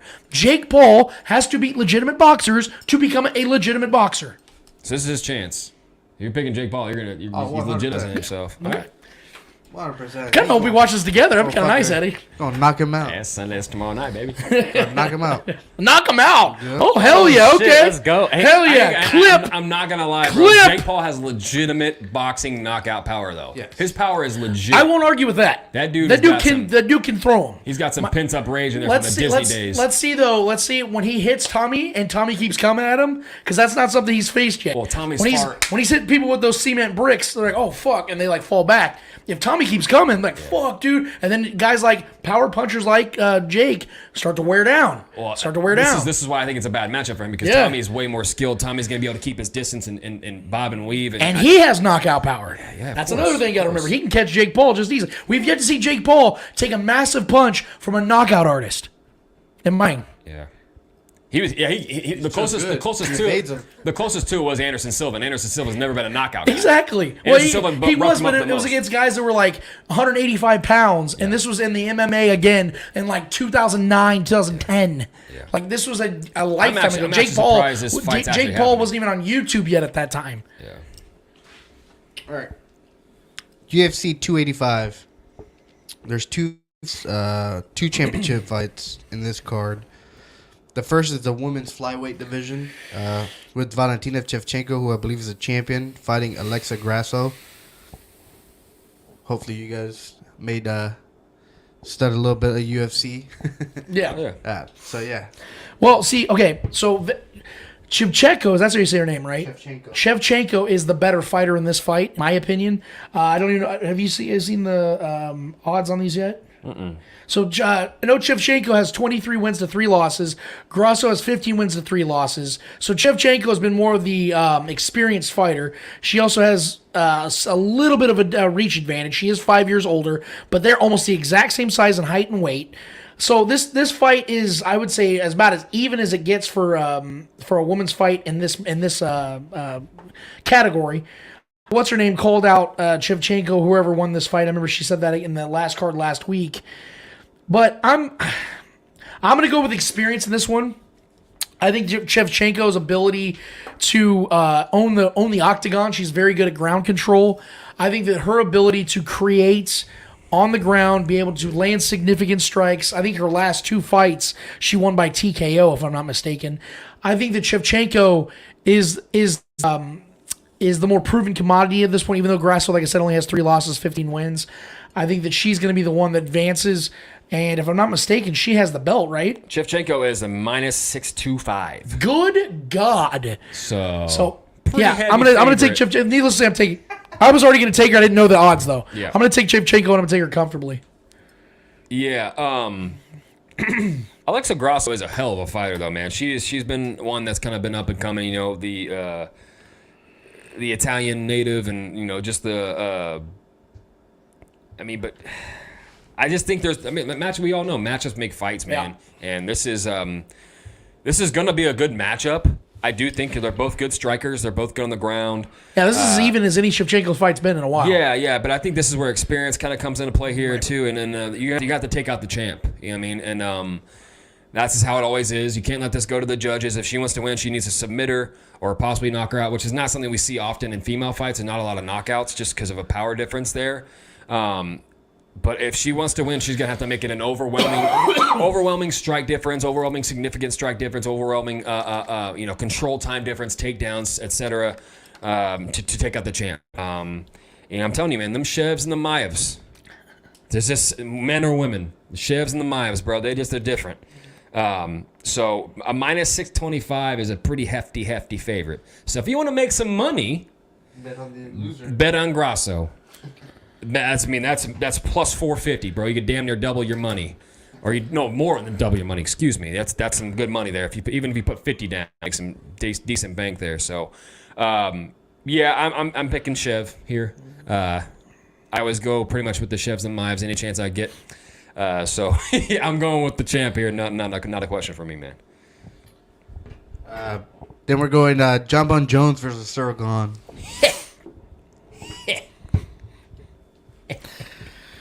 You guys know my my bitterness towards my scorned my favorite fighter of all time, and John Jones, and I'm not going to go down the list again, but let's just say that I'm happy he's back in the octagon again for the first time in 3 years.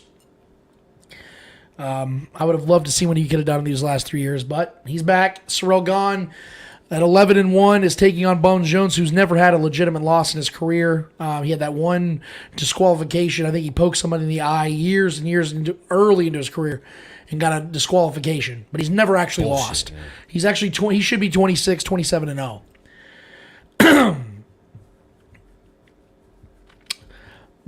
Being out of the octagon for a long period of time can really affect somebody and can really slow them down.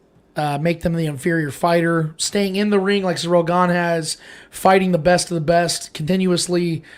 Unless you do cocaine. Yeah, that's cocaine has a drug. Being Ciryl Gane taking losses like he did against Francis Ngannou when he was dominated can humiliate him and motivate him to take on the challenge of facing a Bones Jones like this. Being the underdog, it's a slight underdog right now. I think he's like a plus 165, so it's pretty much a pick 'em. Gives a lot of advantages to Ciryl Gane. But John Bones Jones is the GOAT. Sir. And he's back. As much as I've been upset with him, as much as I have been...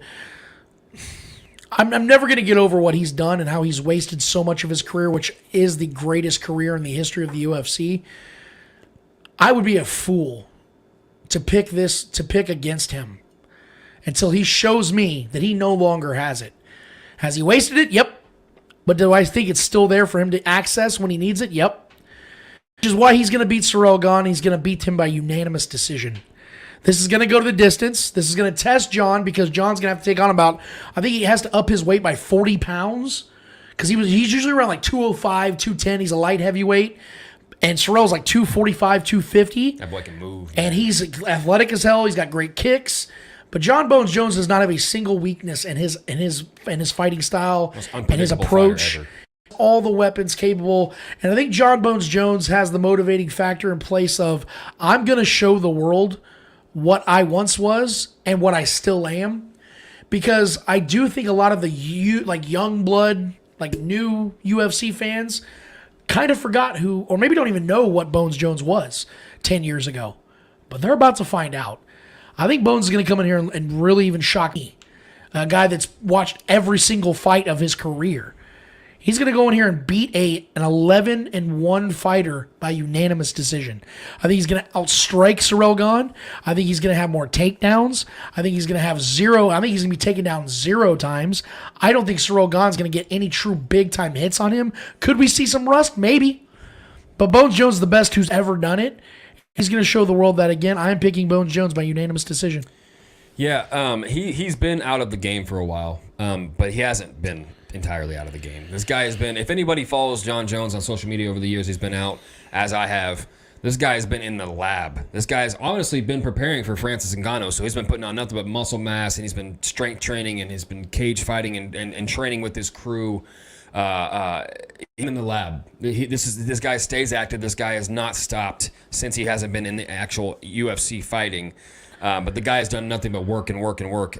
Every day I see videos and all his stories and everything. The videos he's posted of his training regimen. The guy is just a freak. This is what this guy lives for. This is what he lives and breathes. And him and his whole family. These guys are just athletes. These guys are just incredible human beings. He's made his mistakes for sure. But there's no denying who this guy is in the octagon, man. The greatest I've ever seen. The most unpredictable, the most fierce. Everything, man. You build, similar to LeBron James, you want to build a basketball player, an NBA player, you build LeBron James. Yep. The guy can do everything. You want to build a UFC mixed martial arts warrior, you build John Jones.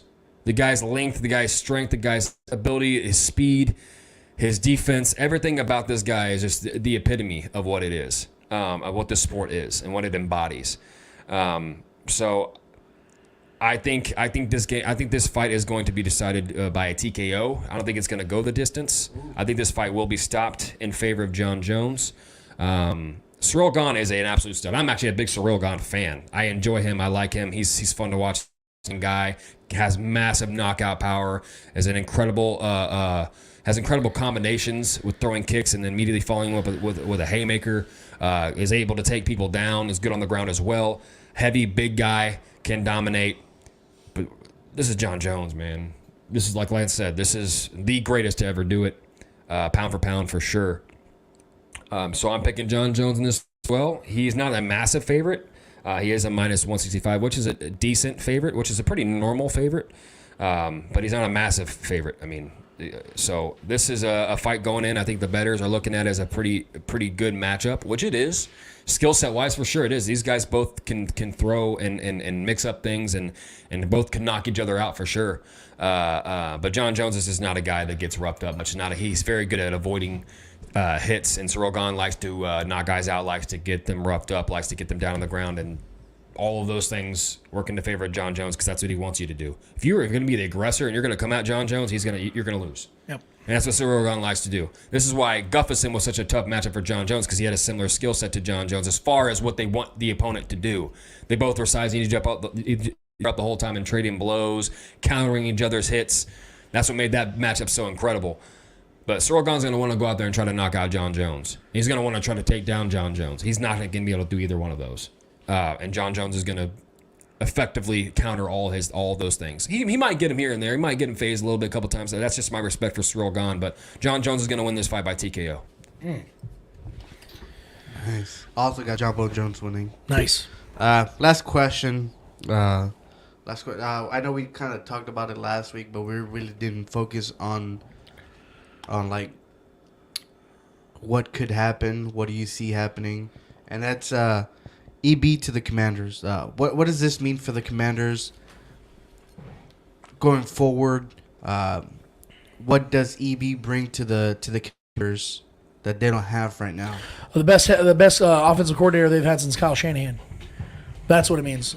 This is a man that's going to come in here and demand the attention, the audience of his players. And if you've seen anything from like guys like Terry McLaurin, who's a proven star receiver in this league, he idolizes EB. He walked right up to him and he had the big eyes. Oh, hey, man, oh my, we're really do this. Like you could see the excitement. That's not something that this team's had over the last few years.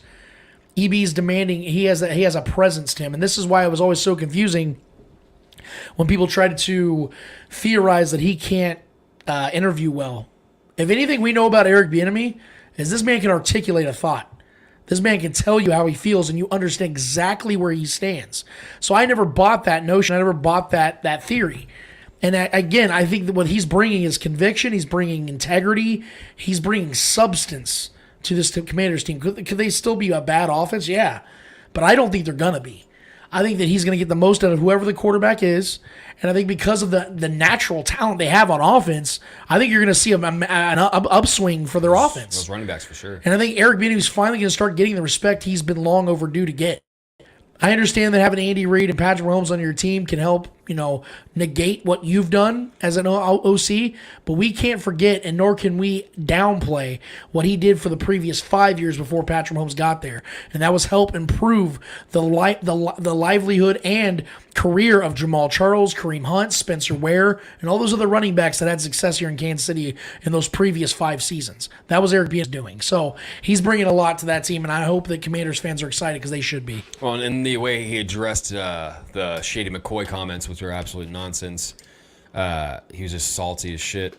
The way he addressed those and the way he put those to bed in the most head coach way was incredible. So, I mean, he's very, like you said, a very well-spoken guy, a guy that demands a locker room, a guy that has the respect amongst his peers, and a guy that has the respect amongst the players that have for him.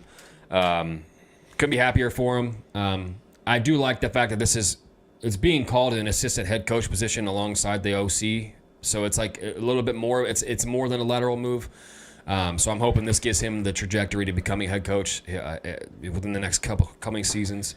But yeah, I think he's going to do well. I mean, Washington isn't the best spot, but there are some good young talent around that in that rock. Once they figure out the quarterback position, I think they'll be in good hands, and I think they'll be a solid team because that defense, I believe, is ready to go. And they have offensive weapons on that team that are ready to go as well. They just need to find someone who can deliver the game plan at quarterback. So if they figure all that out, if they figure out who's going to be throwing the ball and calling the plays, I think they'll be in good hands. Eric Bieniemy is a hell of a coach, and I think he's going to show that this next season. And that's it for the Eddie Hour. We appreciate the Eddie Hour, man. That's my favorite segment every single week. We go across the sports landscape, and we get some thoughts out there with what we think is going on outside of the NFL most times and outside of the Chiefs realm, if you will. We kind of break from that, and we get to the other sports out there that I know a lot of you guys are interested in as well. So thank you for that, Eddie. We have one more order of business to get to, guys. What is it called? Hold this L. Each and every week, we finish off each and every episode with a series of L's in the world of sports. Whether those in the world of sports are friendly L's or not so friendly L's in the world of sports, we promise you, who is ever holding the L's in the world of sports deserve those L's in the world of sports. Mr. Eddie Ortiz, Mr. Yo. I'll throw right back to you. Who's holding the L for you this week, and why is it F1? Not F1. I should do F1, but it's for next weekend. I'm gonna give it to Russell Wilson this weekend. Man, he took a massive L this past couple of days with reports. I'm gonna say reports because it obviously we don't know if it's true or not. It's come from multiple sources, reliable ones. About him wanting to fire the GM and obviously Pete Carroll out of Seattle. Obviously the GM and Pete, I guess, caught wind of this or whatever it was, and he eventually ended up getting traded to the Broncos, and obviously we know how that worked out last season. But he came out, obviously he posted a tweet. He was like, I love Pete, and he was a father figure to me, and John believed in me and drafted me as well. I never wanted them fired. All any of us wanted was to win. I'll always have respect for them and love for Seattle. I call that complete bullshit. I mean, I don't see the honesty out of that. Especially him when he comes to a new team.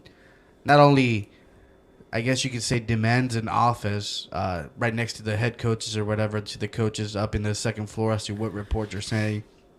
An open door policy with other players. Yeah, like, and in order to talk to him, you have to call his agent first. Yeah, like that's making for my Not Marshawn. even Marshawn Lynch would call him up, bro. That's fucking like trash. That's yeah. You can't be like that. You can't have two. That's what people call like two-face, because you show douchebag. He's a sneaky fucker. Because you show one face, you show this religious Russell Wilson, this super nice guy. Now I do love what he does with the community. That's a separate entity. Yeah. I do love what he does for the community, for the children. Let's keep but it real. Yeah, this is just a two-faced person that you can't really trust. Wilson. Right. That's why I believe that he actually did want them fired, because in Seattle, like, that whole trade situation, it wasn't really like nobody saw it like really happening. You know, it's like Russell Wilson. He's more than likely gonna stay with Seattle. He's probably gonna end his career there. He's already in his 30s. One last contract with Seattle, maybe. The next thing you know, they hit us with the trade. So it had to come from somewhere. A team can't just, oh yeah, we're gonna trade our superstar quarterback, our number one player. Yeah. Like, who does? It's like if the Chiefs traded Patrick Mahomes in his mid-30s. Well, that's why people were asking. Like, well, obviously the Seahawks knew something, and they're willing to trade him. Yeah, Their most important player ever. They're waiting to release this shit till after the season. Franchise quarterback. Right. There obviously was a reason why they were okay with Yeah. that. Like, come on now. Yeah. Like, why do you think the Packers keep having problems with Aaron Rodgers? Is it because they're trying to get rid of him? No, they want to keep him. Like, and he's almost 40. Like, yeah, exactly. So, yeah, that just shows who the real person is. I don't like it. I don't like it when they believe they're above everybody else. Yes, you're a good quarterback. You could be a franchise quarterback, but you're not above everybody else. You're just another player, just like the other guys. You might have a little more say in the team, but at the end of the day, you're still a player. Yep. Next to those same guys. Yep. So, behave like it. Don't belittle other people. This whole open door policy, this whole call my agent if you want to, discuss whatever it is, yada yada yada. That's stupid. It's just dumb. So, for that reason, Russell Wilson, Sierra, the whole family. You're gonna have to do me a favor and hold this L. Trevor Twibble, who's holding the L for you this week? I'm gonna give out 2 W's before I get to my L. All this is basketball related, NBA related. I'm gonna give a W to my Kings, man. I watched history last night. It was one of the most electric offensive games I've ever seen, man. It was just clutch shot and clutch shot from both teams. It felt like a playoff game. It was incredible. It was an incredible atmosphere in LA last night. And it went to 2 overtimes. I just want to explain not even explain, but just kind of give gratitude to the evolution of De'Aaron Fox, who I think soon here, maybe after this season, will be considered a true star in this league. Because he's still not too many, because he's not he doesn't have that namesake yet. He's not a household name yet. To me, he is, because I watch him on damn near a nightly basis, at least keep up with him on a nightly basis. But De'Aaron Fox, man, the dude shot 63% shooting, had 42 points and 12 assists last night, along with Malik Monk off the bench with 45 points on 63% shooting and 6 assists. And Domas, maybe our best overall player, Domas Sabonis, went out right in the beginning of the first overtime. This game with the double overtime. And we were down 10 points in overtime with about little over 2 minutes left. We came back and tied it up, forced double overtime. The game obviously came down the wire. We won by 1 point. It was 176 to 175 against the Clippers.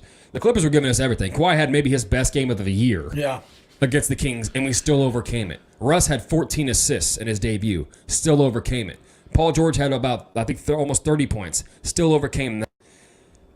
So that just shows you the resiliency and the hell of a job that Coach Mike Brown has done with this team this year. Literally changed the whole culture of his team with the whole with the beam team, light the beam, which you heard light the beam chants coming out in LA, which was, oh man, it just gave me chills. It was fun to hear that in LA, winning that game, the way it went down, the electricity of that game, everybody having to play a part on both teams, everybody having to play a part, everybody did.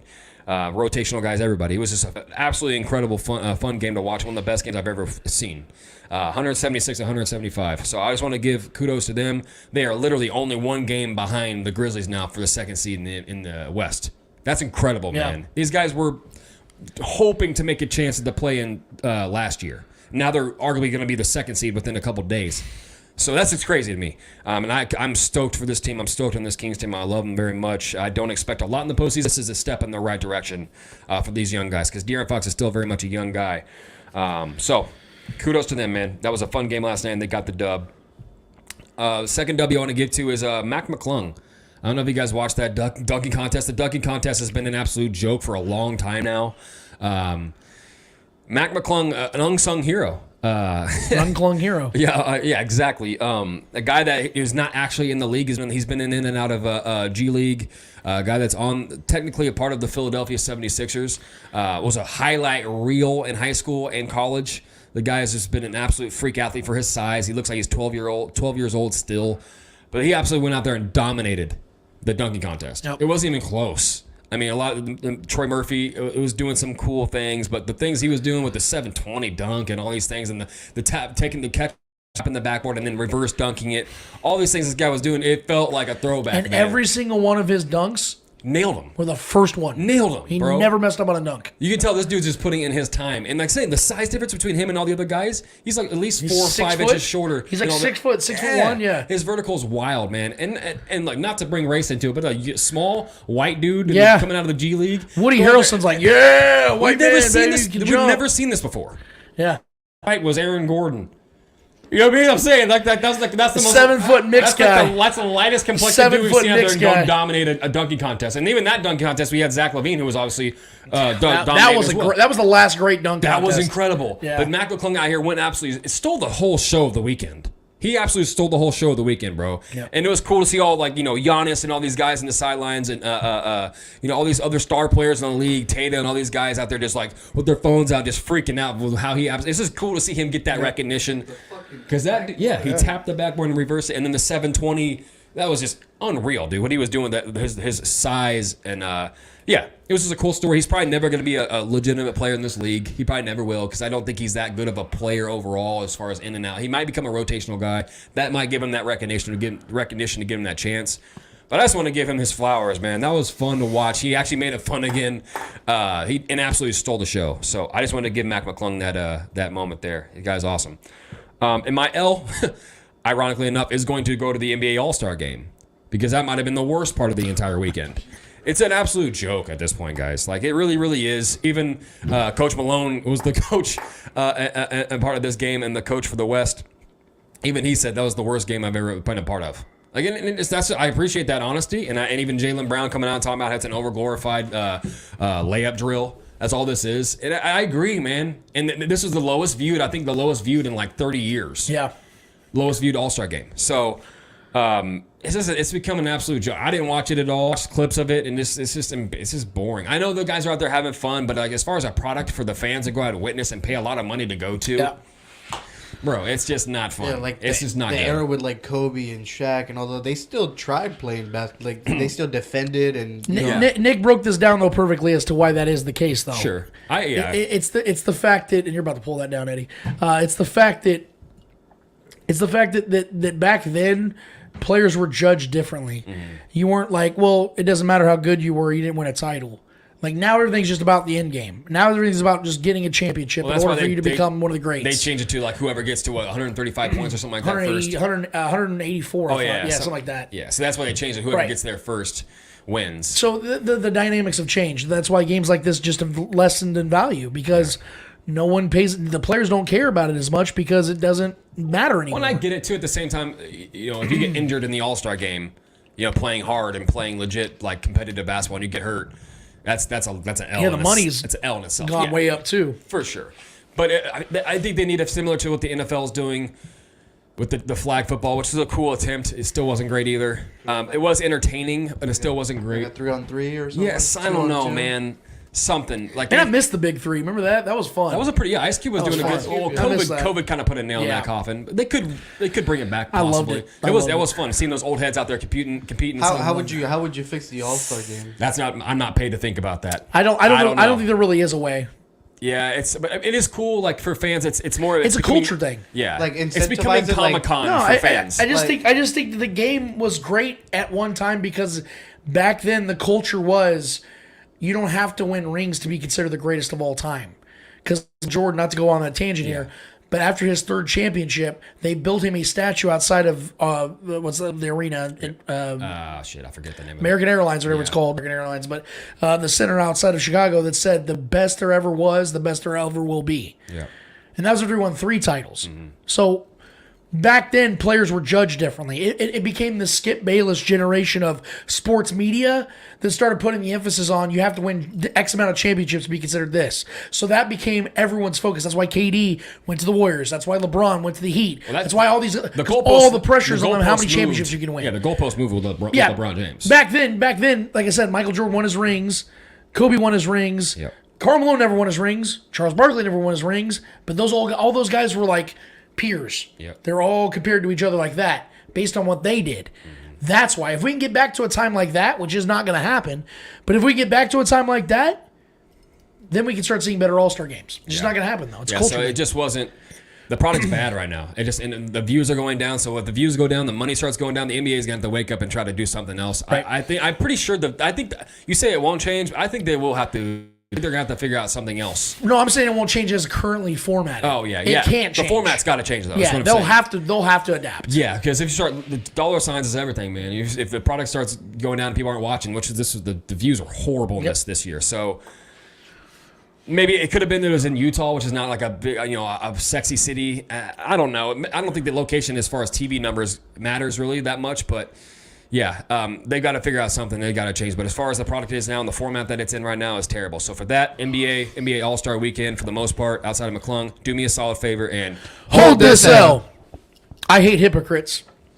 Hey, don't fucking talk. I hate thieves and hypocrites are people that I cannot stand, man.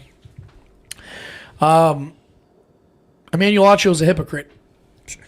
This week, I'm not going to give LaShawn McCoy a ton of airtime because he's gotten plenty of L's and he's been ratioed plenty of times on Twitter alone. But in case you missed it, LaShawn McCoy came out this week in response to Eric Bieniemy's departure from Kansas City to becoming an assistant coach / offensive coordinator for the Commanders. He went on a 2-minute tangent on Speak on FS1. His tweet says, "I wish him well, but Washington don't let the Chiefs' success or coaching titles fool y'all. The traits or skills you need to be a good coordinator, I haven't seen or witnessed it, ... So we saw them Jamal Charles, Shurkandrick West, a lot of Chiefs players from former and today calling cap on what LaShawn was trying to say. It really comes down to the fact that EB spanked LaShawn McCoy on his booty. He didn't like it, and that to this day is why he has this bitter feud with him. So my beef isn't with LaShawn because, like I said, he's been outed as an idiot. I don't need to do it. My beef is with Emmanuel Acho because in this video, and you can play it yourself because I'm not going to go through it. In this video, Emmanuel Acho is just eating up what LaShawn is saying and literally says in the video, well, you would know better than anyone because you were there. 3 days later, Emmanuel Acho wants to come out with a tweet. It says, "Dear everyone, can we please stop attacking Russell Wilson's character simply because we don't need we know he won't fight back." I find that really odd from Emmanuel Acho, who just 72 hours before this tweet was sitting here piggybacking off of what LaShawn McCoy was saying about Eric Bieniemy, which, by the way, had been refuted and debunked by a number of much more legitimate candidates, much more reputable candidates in this regard. But when a legitimate post comes out from multiple sources, from The Ringer, The Athletic, several ESPN accounts, all are saying the same things about what Russell Wilson was doing, and it was an attack on his character, now Emmanuel Acho wants to sit here and take the high road and say, can we stop killing this man's character because he won't fight back? What about Eric Bieniemy? Won't fight back. That didn't play into LaShawn's bullshit. You weren't saying that shit back then. So what I did is I took it upon myself. Because you guys know me, if you follow me on Twitter, I'm a very outspoken person, hence why we're called The Spoken here. I quote tweeted what Emmanuel said, and I said, "Meanwhile, Acho sat there fanning cut on dimes flames." That's LaShawn's Twitter handle. "He fanned his flames when he defamed and tore down EB on national TV earlier this week. Clowns don't even recognize their own hypocrisy." Emmanuel Acho decided to hit me up yesterday and took a picture of my verified account portion that says that I'm subscribed to Twitter Blue. He goes, "It's always ones calling other people's clowns. Have a weekend, my friend." I really think that Emmanuel Acho thought that was going to be something that could get me. But what's funny about people that use this verified account stuff, when they see that I have Twitter Blue, I want to give you guys a little bit of a quick lesson on that. So we edit a lot of videos for our show here, right? For Twitter clips, Facebook clips, things of that nature, but in particular on Twitter. 7 months ago, last year, Twitter Blue was offered for a small price. And I took it immediately because I wanted to edit videos. I wanted to edit tweets because I have fat thumbs. I like to make mistakes a lot of times, and I want to edit tweets, and I want to edit clips for our show. That's why I got Twitter Blue. This was months before this whole verified account shit came apart as a part of Twitter Blue. That became something Elon Musk introduced after he took over. Twitter Blue was already a thing, and I already had it. We already had it. So it's funny when people want to use that against you, but what's even funnier about it is who gives a shit? Yeah, I was going to say, he's attacking the messenger, not the message. While you're deflecting. Yeah. You're deflecting. And so I tweeted Emmanuel after he said that as if that was some sort of dig on me. I go, while you deflect from the topic, Twitter Blue was something I said, like I said, and thousands of others have had long before the checkmark ever existed. And unlike you, Emmanuel, I take pride in the content I provide on my platform. I don't intentionally make a contradicting ass of myself to get a paycheck. Because that is exactly what Emmanuel Acho is and has become. Do you know the only reason why he's more famous than his brother who's on ESPN? Is because his brother's on ESPN. They don't spend the money on people like that to talk like that. He's a sideshow. Emmanuel Acho is paid a substantial amount of money on Fox because they're still trailing ESPN in popularity. Nothing wrong with that. They're just the newer company. Emmanuel Acho only has the platform he has is because he says moronic shit like this and coattails people like LaShawn McCoy who actually had a successful NFL career saying stupid shit like that and wants to say that's okay and that's fair. But when someone defames Eric Bieniemy, you stay silent. But when someone defames Russell Wilson, you want to speak up. You're a hypocrite, dude. And for that, you got to do me a solid, Emmanuel Acho, and hold this L. And by the way, you can go look at the comments on the thread. He's getting ratioed on that, you stay by the way. triggering all these like pundits on these sports channels, bro. It's I do hilarious. what I do. I do what I do. Yeah, R.I.P. McIntyre as well. You know, sometimes I see the bat signal has my name on it, and I just go out there and I take care of business. Yeah, hey, we all have a purpose in life. We all have a purpose in life. Me is to ruffle the feathers of the ones that are making money that I do things the same exact way. Oh, man. It's been a fun show, fellas, boys and girls. I hope you guys have enjoyed it. I want to make a little announcement, though. I talked to Trevor and Eddie about it, and they're both okay with it as well. Due to some unforeseen circumstances that we have, Trevor and I and our family, we have to commit to them, which means that we will not be having a show next week. Before you start crying, please don't. I promise you we'll make it up to you guys, because when we come back in 2 weeks, that will be the time when free agency is really starting to gear up, ramp up, and we'll probably have a lot of news to discuss around the league. We'll probably have some Lamar Jackson updates, Aaron Rodgers, Derek Carr, all kinds of good stuff to chew on and talk about. But I promise you guys, the show won't be going on next week for the first time in what seems to be over a year. We always do shows. But because of a family circumstance, Trevor and I will be taking the show off collectively, but we will still be very active on social media. So hit us up on, you can see on the bottom of the screen, hit us up on Twitter at The Spoken Pod. Hit us up on Facebook as well and on Instagram. We will be talking sports all week, every single day. We just will not be having a show next Saturday. But I promise you, episode 208 will be here in 2 weeks' time. But I wanted to announce that at the bottom of the show to let you guys know what to be expecting, so you're not freaking out next week when we don't have a live show going. That is what's going on. We will be back, though. We promise you guys, and we'll have so much to discuss. But in the meantime, for Trevor Twidwell, for Eddie Ortiz, for the great Clay Windler that puts all this together on the back end, I am Lance Twidwell of the Spoken Podcast. Episode 207 is done, finished, and finito. And until we're here in 2 weeks' time, we got a little bye week. Until we're here in 2 weeks' time talking about 208 and what's going on in the state of the world when it comes to the Chiefs and the NFL around the league. We out of this bitch. See ya.